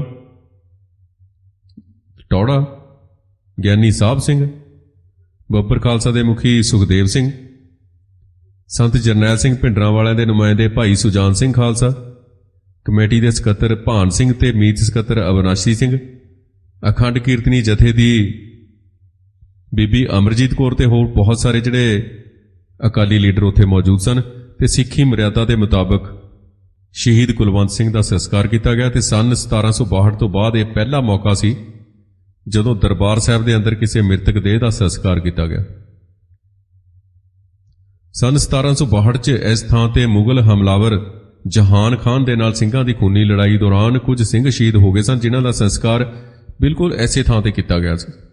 ਸ਼੍ਰੀ ਅਕਾਲ ਤਖਤ ਸਾਹਿਬ ਦੇ ਜਥੇਦਾਰ ਗਿਆਨੀ ਕਿਰਪਾਲ ਸਿੰਘ ਤੇ ਹੈੱਡ ਗ੍ਰੰਥੀ ਗਿਆਨੀ ਸਾਹਿਬ ਸਿੰਘ ਨੇ ਸਿੱਖ ਸੰਸਾਰ ਦੇ ਨਾਂ ਤੇ ਇੱਥੇ ਇੱਕ ਸਾਂਝਾ ਸੁਨੇਹਾ ਜਾਰੀ ਕੀਤਾ, ਸੰਦੇਸ਼ ਜਾਰੀ ਕੀਤਾ।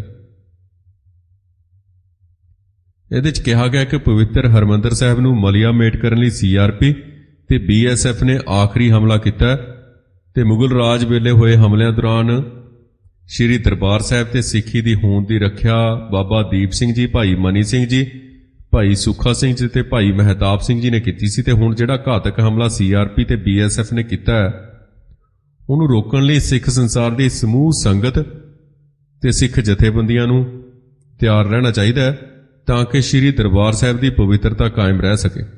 ਤੇ ਇਹ ਦੋਵੇਂ ਫਰਮਾ ਰਹੇ ਨੇ ਕਿ ਇਹ ਗੱਲ ਚੜ੍ਹਦੀ ਕਲਾ ਦੀ ਹੈ ਕਿ ਕੰਪਲੈਕਸ 'ਚ ਸਾਰੀਆਂ ਸਿੱਖ ਜਥੇਬੰਦੀਆਂ ਨੇ ਚੜ੍ਹਦੀ ਕਲਾ ਦਾ ਸਬੂਤ ਦਿੱਤਾ। ਕਰਫਿਊ ਕਾਰਨ ਸਿੰਘ ਸਾਹਿਬਾਨ ਤੇ ਅਕਾਲੀ ਹਾਈ ਕਮਾਂਡ ਦੀਆਂ ਮੀਟਿੰਗਾਂ ਰੱਦ ਹੋ ਗਈਆਂ ਤੇ ਇਹ ਹੋ ਨਹੀਂ ਸਕੀਆਂ। 2 ਜੂਨ ਦੀ ਸ਼ਾਮ ਪੈ ਚੁੱਕੀ ਹੈ ਤੇ 7:45 ਵਜੇ ਦਾ ਸਮਾਂ। ਦਿੱਲੀ ਦੂਰਦਰਸ਼ਨ ਤੋਂ ਪ੍ਰਧਾਨ ਮੰਤਰੀ ਦੇ ਦਰਸ਼ਨ ਕਰਵਾਏ ਗਏ ਇੰਦਰਾ ਦੇ। ਇੰਦਰਾ ਨੇ ਰਾਸ਼ਟਰ ਦੇ ਨਾਮ ਸੰਦੇਸ਼ ਦਿੱਤਾ। ਇੱਕ ਪਾਸੇ ਇੰਦਰਾ ਕੌਮ ਦੇ ਨਾਂ ਸਦਭਾਵਨਾ ਦਾ ਸੰਦੇਸ਼ ਪ੍ਰਸਾਰਨ ਕਰਦੀ ਹੈ, ਪਰ ਦੂਜੇ ਪਾਸੇ ਗ੍ਰਹਿ ਮੰਤਰੀ PC ਸੇਠੀ ਨੇ ਪੰਜਾਬ ਤੇ ਚੰਡੀਗੜ੍ਹ ਨੂੰ ਫੌਜ ਦੇ ਹਵਾਲੇ ਕਰਨ ਦਾ ਐਲਾਨ ਕੀਤਾ। ਦੇਖੋ,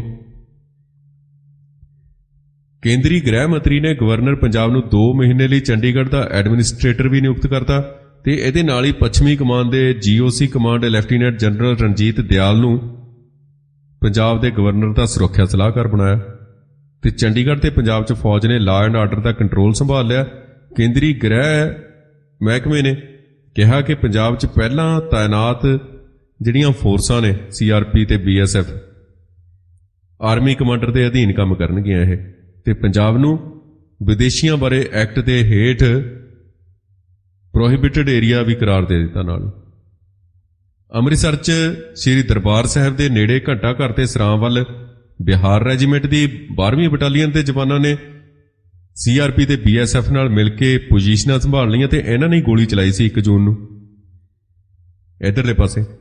ਦੂਜੇ ਪਾਸੇ ਗੜਵਾਲ ਰੈਜੀਮੈਂਟ ਤੇ ਬ੍ਰਿਗੇਡ ਆਫ ਗਾਰਡਸ ਤੇ ਫੌਜੀ ਅਫਸਰ ਤੇ ਪੈਰਾਮਿਲਟਰੀ ਫੋਰਸਿਸ ਵੱਲੋਂ ਕੀਤੀ ਗਈ ਮੋਰਚਾਬੰਦੀ ਦਾ ਪੂਰਾ ਜਾਇਜ਼ਾ ਲੈ ਕੇ ਉਸ ਤੋਂ ਬਾਅਦ ਇਹਨਾਂ ਨੇ ਪੋਜੀਸ਼ਨਾਂ ਸੰਭਾਲ ਲਈਆਂ ਤੇ ਇਹਨਾਂ ਸਾਰਿਆਂ ਦੇ ਹੱਥਾਂ ਦੇ ਵਿੱਚ ਸ੍ਰੀ ਦਰਬਾਰ ਸਾਹਿਬ ਅੰਮ੍ਰਿਤਸਰ ਦੇ ਨਕਸ਼ੇ ਫੜੇ ਹੋਏ ਸਨ। ਤੇ 3 ਜੂਨ ਨੂੰ ਸ੍ਰੀ ਗੁਰੂ ਅਰਜਨ ਦੇਵ ਜੀ ਦਾ ਸ਼ਹੀਦੀ ਦਿਹਾੜਾ ਸੀ। ਸ਼ਹੀਦਾਂ ਦੇ ਸਰਤਾਜ ਜਿਨ੍ਹਾਂ ਨੇ ਸ਼ਹੀਦੀ ਪਰੰਪਰਾ ਜਿਹੜੀ ਹੈ ਉਹ ਸਿੱਖ ਧਰਮ ਦੇ ਵਿੱਚ ਸ਼ੁਰੂ ਕੀਤੀ।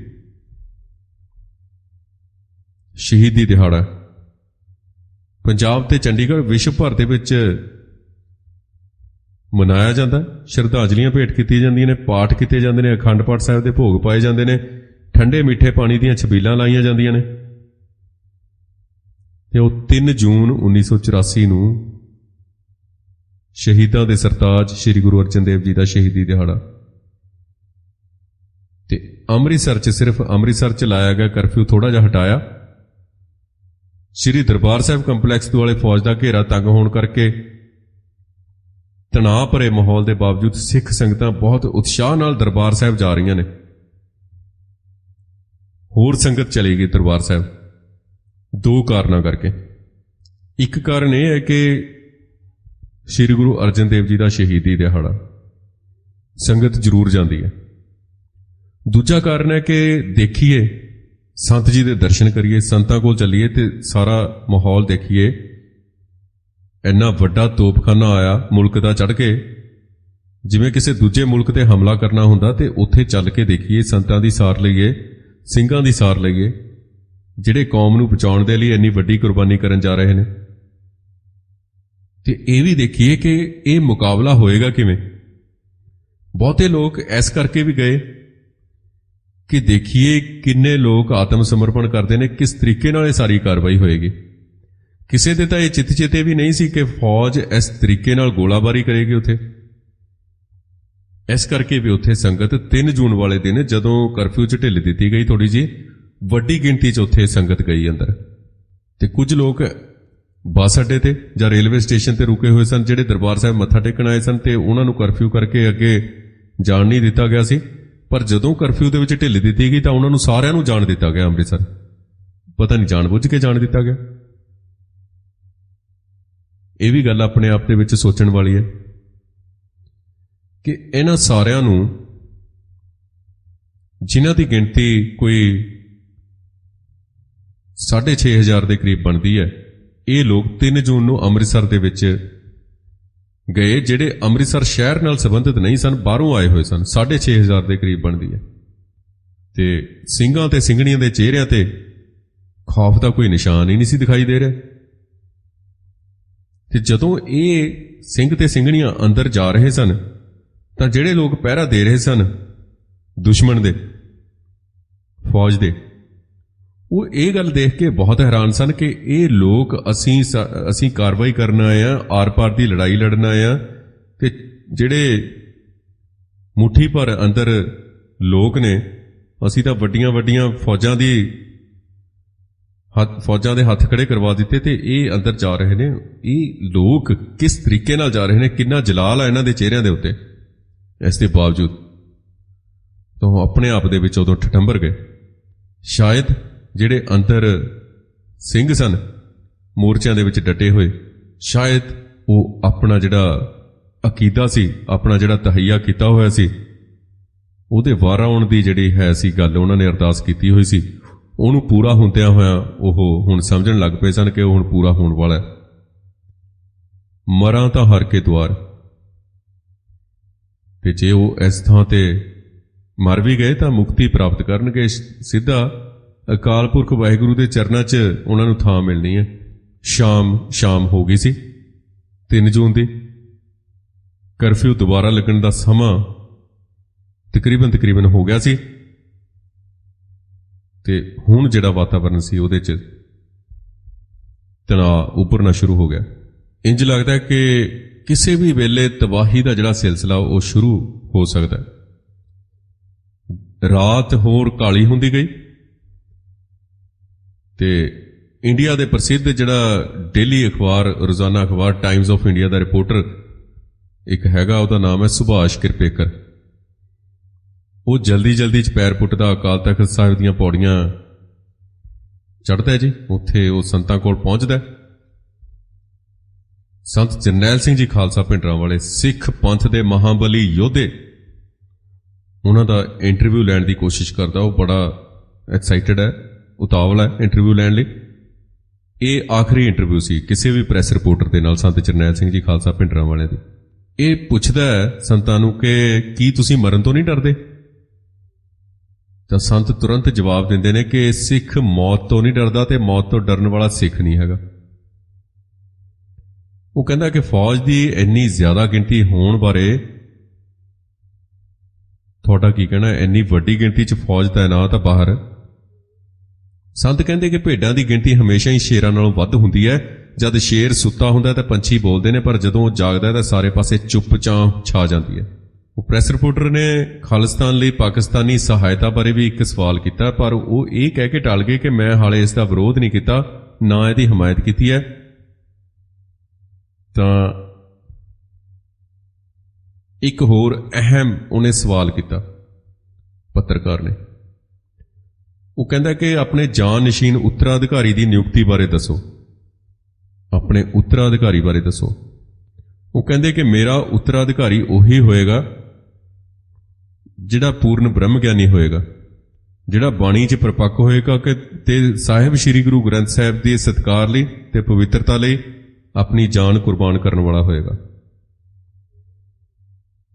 ਇਹ ਸ਼ਬਦ ਸੰਤਾਂ ਨੇ ਆਪਣੀ ਆਖਰੀ ਇੰਟਰਵਿਊ ਦੇ ਵਿੱਚ ਉਸ ਪੱਤਰਕਾਰ ਨੂੰ ਕਹੇ। ਤੇ ਇਸ ਤਰੀਕੇ ਨਾਲ ਅਸੀਂ ਦੇਖਦੇ ਹਾਂ ਕਿ ਰਾਤ ਦੇ 9 ਵੱਜ ਗਏ, 36 ਘੰਟੇ ਦਾ ਕਰਫਿਊ ਦੁਬਾਰਾ ਲਾ ਦਿੱਤਾ ਗਿਆ ਅੰਮ੍ਰਿਤਸਰ 'ਚ। ਸਾਰੇ ਟੈਲੀਫੋਨ ਕਨੈਕਸ਼ਨ ਕੱਟ ਦਿੱਤੇ ਗਏ, ਟੈਲੀਗ੍ਰਾਮ ਤੇ ਹੋਰ ਜਿੰਨੇ ਵੀ ਦੂਜੇ ਕਮਿਊਨੀਕੇਸ਼ਨ ਦੇ ਜਿੰਨੇ ਵੀ ਸਾਧਨ ਸਨ ਉਹ ਸਾਰੇ ਰੋਕ ਦਿੱਤੇ ਗਏ, ਬੰਦ ਕਰ ਦਿੱਤੇ ਗਏ।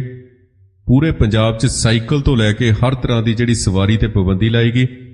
ਕਸਬੇ, ਸ਼ਹਿਰ, ਪਿੰਡ, ਸਭ ਕੁਝ ਤੇ ਪਿੰਡਾਂ ਦੇ ਵਿੱਚ ਜਿਹੜੇ ਖੇਤਾਂ ਦੇ ਵਿੱਚ ਡੇਰੇ ਵੀ ਹੁੰਦੇ ਨੇ ਉਹਨਾਂ ਤੇ ਵੀ ਪੂਰਾ ਉੱਥੇ ਕਰਫਿਊ ਦੇ ਥੱਲੇ ਆ ਗਏ ਸਾਰੇ। ਤੇ ਸਾਰਾ ਪੰਜਾਬ ਸ਼ਮਸ਼ਾਨ ਦੇ ਵਾਂਗ ਸੁੰਨਸਾਨ ਦਿਖਾਈ ਦੇਣ ਲੱਗਾ। ਪਿੰਡ ਜਾਂ ਸ਼ਹਿਰ ਦੇ ਕਿਸੇ ਵੀ ਗੁਰਦੁਆਰੇ, ਧਰਮ ਸਥਾਨ, ਘਰ ਜਾਂ ਬਾਜ਼ਾਰ 'ਚੋਂ ਕੀਰਤਨ ਜਾਂ ਕਿਸੇ ਹੋਰ ਤਰ੍ਹਾਂ ਦੇ ਸੰਗੀਤ ਦੀ ਆਵਾਜ਼ ਸੁਣਾਈ ਨਹੀਂ ਸੀ ਦਿੰਦੀ। ਕਿਸੇ ਪਾਸਿਓਂ ਵੀ ਵਿਆਹ ਸ਼ਾਦੀ ਦੇ ਢੋਲ ਢਮੱਕੇ ਤਾਂ ਗੱਲ ਦੂਰ ਦੀ ਰਹੀ। 4 ਚੁਫੇਰੇ ਫੌਜੀ ਰਾਜ ਦੇ ਸ਼ਿਕੰਜੇ 'ਚ ਪੰਜਾਬ ਨੂੰ ਕੱਸ ਦਿੱਤਾ ਗਿਆ ਤੇ ਹਿੰਦੂ ਹੁਕਮਰਾਨਾਂ ਨੇ ਹੁਣ ਪੰਜਾਬ ਦੇ ਉੱਤੇ ਚੜ੍ਹਾਈ ਕੀਤੀ। ਜੰਗ ਹਿੰਦ ਪੰਜਾਬ ਦਾ ਹੋਣ ਲੱਗਾ ਤੇ ਅੱਗੇ ਮਹਾਰਾਜੇ ਦੇ ਬਾਰੇ, ਮਹਾਰਾਜਾ ਰਣਜੀਤ ਸਿੰਘ ਬਾਰੇ ਜਿਹੜਾ ਜੰਗਨਾਮਾ ਲਿਖਿਆ ਸ਼ਾਹ ਮੁਹੰਮਦ ਨੇ, ਉਹਦੇ 'ਚ ਤਾਂ ਇਹ ਸਤਰਾਂ ਨੇ ਕਿ ਜੰਗ ਹਿੰਦ ਪੰਜਾਬ ਦਾ ਹੋਣ ਲੱਗਾ। ਦੋਵੇਂ ਪਾਤਸ਼ਾਹੀ ਫੌਜਾਂ ਭਾਰੀਆਂ ਨਹੀਂ ਤੇ ਇੱਥੇ ਤਾਂ ਦੋਵੇਂ ਅਸੀਂ ਪਾਤਸ਼ਾਹੀ ਫੌਜਾਂ ਦੀ ਗੱਲ ਜਦੋਂ ਕਰੀਏ ਤਾਂ ਗੱਲ ਬੜੀ ਵੱਖਰੀ ਬਣਦੀ ਹੈ। ਸਾਰਾਗੜ੍ਹੀ ਦੀ ਲੜਾਈ ਨੂੰ ਦੁਨੀਆ ਦੀਆਂ ਬਿਹਤਰੀਨ 8 ਜੰਗਾਂ ਦੇ ਵਿੱਚੋਂ 8ਵੇਂ ਨੰਬਰ ਤੇ ਕਿਹਾ ਗਿਆ। 10 ਜੰਗਾਂ ਦੇ ਵਿੱਚੋਂ 8ਵੇਂ ਨੰਬਰ ਤੇ ਆਉਂਦੀ ਹੈ ਸਾਰਾਗੜ੍ਹੀ ਦੀ ਲੜਾਈ, ਜਿਸ ਦੇ 'ਚ 21 ਸਿੱਖ ਫੌਜੀਆਂ ਨੇ ਜਿਹੜੇ ਅੰਗਰੇਜ਼ ਦੀ ਫੌਜ ਸਨ, ਉਹਨਾਂ ਨੇ 10,000 ਅਫਗਾਨ ਫੌਜ ਦਾ ਮੁਕਾਬਲਾ ਕੀਤਾ ਸੀ। 21 ਨੇ ਸਾਰਾਗੜ੍ਹੀ ਦੇ ਉੱਤੇ, ਸਾਰਾਗੜ੍ਹੀ 'ਚ ਅਫਗਾਨਿਸਤਾਨ 'ਚ ਪੈਂਦਾ ਜੀ ਇਹ ਸਥਾਨ। ਤੇ ਉਹ ਲੜਾਈ ਨੂੰ ਅਸੀਂ ਦੇਖਦੇ ਹਾਂ 8ਵੀਂ ਜੰਗ ਦੁਨੀਆ ਦੀ, ਜਿਹੜੀ ਵਿਲੱਖਣ ਜੰਗ ਕਹੀ ਜਾਂਦੀ ਹੈ। ਇਹ ਅੰਗਰੇਜ਼ਾਂ ਨੇ ਆਪ ਮੰਨੀ ਹੈ ਇਹ ਗੱਲ। ਤੇ ਹੁਣ ਜਦੋਂ ਇਸ ਜੰਗ ਦਾ ਇਤਿਹਾਸ ਲਿਖਿਆ ਜਾਏਗਾ, ਸ਼੍ਰੀ ਹਰਿਮੰਦਰ ਸਾਹਿਬ ਦੇ ਉੱਤੇ ਹਿੰਦੂ ਹੁਕਮਰਾਨਾਂ ਦੇ ਹਮਲੇ ਬਾਰੇ ਜਿਹੜੀ ਜੰਗ ਹੋਈ ਹੈ, ਇਹਦੇ ਬਾਰੇ ਜਦੋਂ ਇਤਿਹਾਸਕਾਰ ਲਿਖਣਗੇ ਆਉਣ ਵਾਲੇ ਸਮੇਂ ਦੇ ਵਿੱਚ, ਤੇ ਲੜਨ ਵਾਲੇ ਕਿਹੜੇ ਸਨ ਉੱਥੇ? ਸੰਤਾਂ ਦੀ ਫੌਜ ਦੇ ਸੰਤਾਂ ਦੇ ਜਥੇ ਦੇ ਮੈਂਬਰ ਕਿੰਨੇ ਕੁ ਸਨ ਤੇ ਉਹਨਾਂ ਨੇ ਕਿੰਨੇ ਹਜ਼ਾਰ ਫੌਜ ਦਾ ਮੁਕਾਬਲਾ ਕੀਤਾ ਇਕੱਲਿਆਂ ਨੇ। ਟੈਂਕਾਂ ਤੇ ਤੋਪਾਂ ਦਾ ਮੁਕਾਬਲਾ ਕਿਵੇਂ ਕੀਤਾ, ਹਵਾਈ ਫੌਜ ਦਾ ਮੁਕਾਬਲਾ ਕਿਵੇਂ ਕੀਤਾ ਤੇ ਸਮੁੰਦਰੀ ਫੌਜ ਦਾ ਮੁਕਾਬਲਾ ਕਿਵੇਂ ਕੀਤਾ। ਤਿੰਨੋਂ ਫੌਜਾਂ ਦਾ ਮੁਕਾਬਲਾ ਕੀਤਾ ਇਹਨਾਂ ਨੇ। 40-45 ਸਿੰਘਾਂ ਤੋਂ ਵੱਧ ਇਹਨਾਂ ਦੀ ਗਿਣਤੀ ਨਹੀਂ ਸੀ ਹਥਿਆਰਬੰਦ ਫੌਜ ਦੀ ਸੰਤਾਂ ਦੀ। ਤਾਂ ਕਿਸ ਤਰੀਕੇ ਨਾਲ ਇਹਨਾਂ ਨੇ ਮੁਕਾਬਲਾ ਕੀਤਾ, ਕੀ ਸੀ ਉਹ ਤਾਕਤ, ਕੀ ਸੀ ਉਹ ਸ਼ਕਤੀ ਜੋ ਸੰਤ ਜਰਨੈਲ ਸਿੰਘ ਨੇ ਆਪਣੇ ਮਰਜੀਵੜੇ ਸਿੰਘਾਂ 'ਚ, ਜੋ ਆਪਣੇ ਜਥੇ ਦੇ ਸਿੰਘਾਂ 'ਚ ਭਰ ਦਿੱਤੀ ਸੀ। ਕੀ ਸੀ ਉਹ ਗੁਣ? ਇਹ ਕੋਈ ਰੱਬੀ ਵਰਤਾਰਾ ਸੀ? ਇਹ ਸ੍ਰੀ ਗੁਰੂ ਗ੍ਰੰਥ ਸਾਹਿਬ ਦੀ ਮਹਿਮਾ ਸੀ? ਇਹ ਸ੍ਰੀ ਗੁਰੂ ਗ੍ਰੰਥ ਸਾਹਿਬ ਦੀ ਤਾਕਤ ਸੀ? ਇਹ ਸ਼ਬਦ ਦੀ ਤਾਕਤ ਸੀ ਕਿ ਤੁਸੀਂ ਇੱਕ ਮੁਲਕ ਦੇ ਨਾਲ ਟਾਕਰਾ ਕਰ ਰਹੇ ਹੋ, ਤੁਸੀਂ ਇੱਕ ਮੁਲਕ ਦੇ ਨਾਲ ਟੱਕਰ ਲੈ ਰਹੇ ਹੋ, ਦੁਨੀਆ ਦੀ 6ਵੀਂ ਤਾਕਤ ਦੇ ਨਾਲ ਟੱਕਰ ਲੈ ਰਹੇ ਹੋ। ਗਿਣਤੀ ਕਿੰਨੀ ਹੈ? ਗਿਣਤੀ ਕਿੰਨੀ ਹੈ? ਹਥਿਆਰ ਕਿਹੜੇ ਨੇ ਤੁਹਾਡੇ ਕੋਲ? ਦੇਸੀ ਹਥਿਆਰਾਂ ਦੇ ਨਾਲ, ਦੇਸੀ ਹਥਿਆਰਾਂ ਦੇ ਨਾਲ ਤੁਸੀਂ ਟੱਕਰ ਲੈ ਰਹੇ ਹੋ। ਤੇ ਉਹ ਵੀ ਕਿਸ ਤਰੀਕੇ ਨਾਲ? ਦੁਨੀਆ 'ਚ ਜਿੰਨੀਆਂ ਵੀ ਲੜਾਈਆਂ ਹੋਈਆਂ ਨੇ, ਕਦੇ ਕਰਫਿਊ ਲਾ ਕੇ ਲੜਾਈਆਂ ਨਹੀਂ ਹੋਈਆਂ। ਜਿਹੜੀ ਹੁਕਮਰਾਨ ਧਿਰ ਵੱਲੋਂ ਕਦੇ ਜਾਂ ਕਿਸੇ ਮੁਲਕ ਨੇ ਜਦੋਂ ਕਿਤੇ ਹਮਲਾ ਕੀਤਾ, ਦੂਜੇ ਮੁਲਕ ਨੇ ਉੱਥੇ ਕਰਫਿਊ ਨਹੀਂ ਲਾਇਆ ਆਪਣੇ ਲੋਕਾਂ ਤੇ। ਗਦਾਰਾਂ ਦੇ ਸਿਰ ਤੇ ਲੜਾਈਆਂ ਨਹੀਂ ਲੜੀਆਂ ਜਿਹੜੀਆਂ ਆਮੋ ਸਾਹਮਣੇ ਲੜਾਈਆਂ ਹੋਈਆਂ ਨੇ।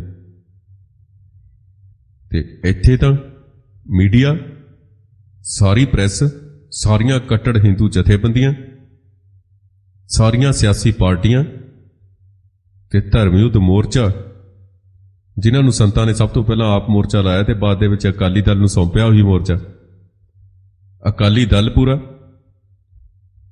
ਤੇ ਇਹ ਸਾਰੇ ਲੋਕ ਇੱਕ ਪਾਸੇ ਤੇ ਗਿਣਤੀ ਦੇ ਸਿੰਘ ਇੱਕ ਪਾਸੇ, ਸਿਰਫ ਅਕਾਲ ਪੁਰਖ ਵਾਹਿਗੁਰੂ ਦਾ ਓਟ ਆਸਰਾ ਲੈ ਕੇ ਡਟੇ ਹੋਏ ਨੇ।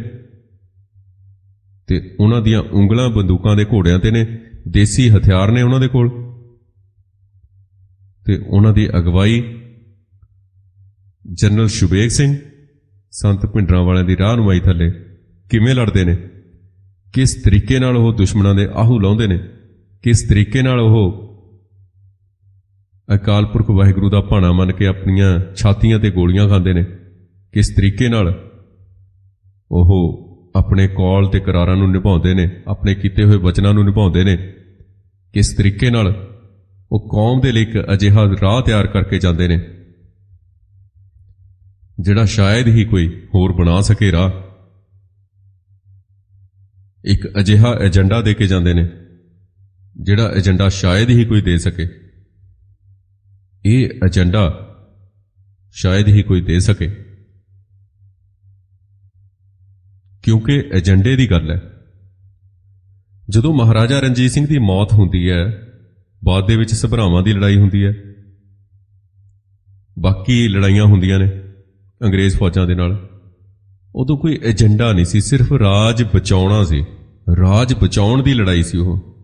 ਕਿਹੜਾ ਰਾਜ?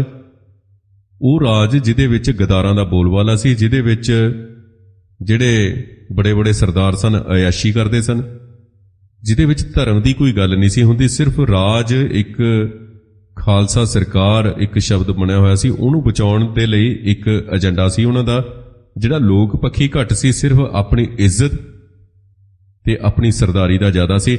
ਉਸ ਖਾਲਸਾ ਸਰਕਾਰ ਲਈ, ਖਾਲਸਾ ਰਾਜ ਦੀਆਂ ਹੱਦਾਂ ਬੰਨ੍ਹਿਆਂ ਲਈ ਉਹ ਲੜਾਈ ਲੜੀ ਗਈ ਸੀ, ਉਹ ਏਜੰਡਾ ਸੀ।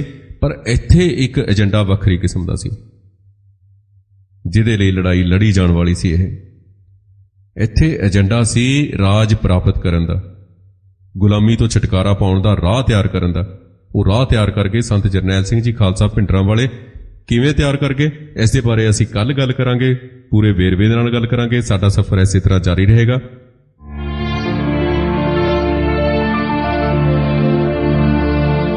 ਮਰਦੇ ਮੁਜਾਹਿਦ ਸੰਤ ਜਰਨੈਲ ਸਿੰਘ ਜੀ ਖਾਲਸਾ ਭਿੰਡਰਾਂ ਵਾਲੇ। ਮਰਦੇ ਮੁਜਾਹਿਦ ਪ੍ਰੋਗਰਾਮ ਦਾ ਭਾਗ 8ਵਾਂ ਇੱਥੇ ਸਮਾਪਤ ਹੁੰਦਾ ਹੈ।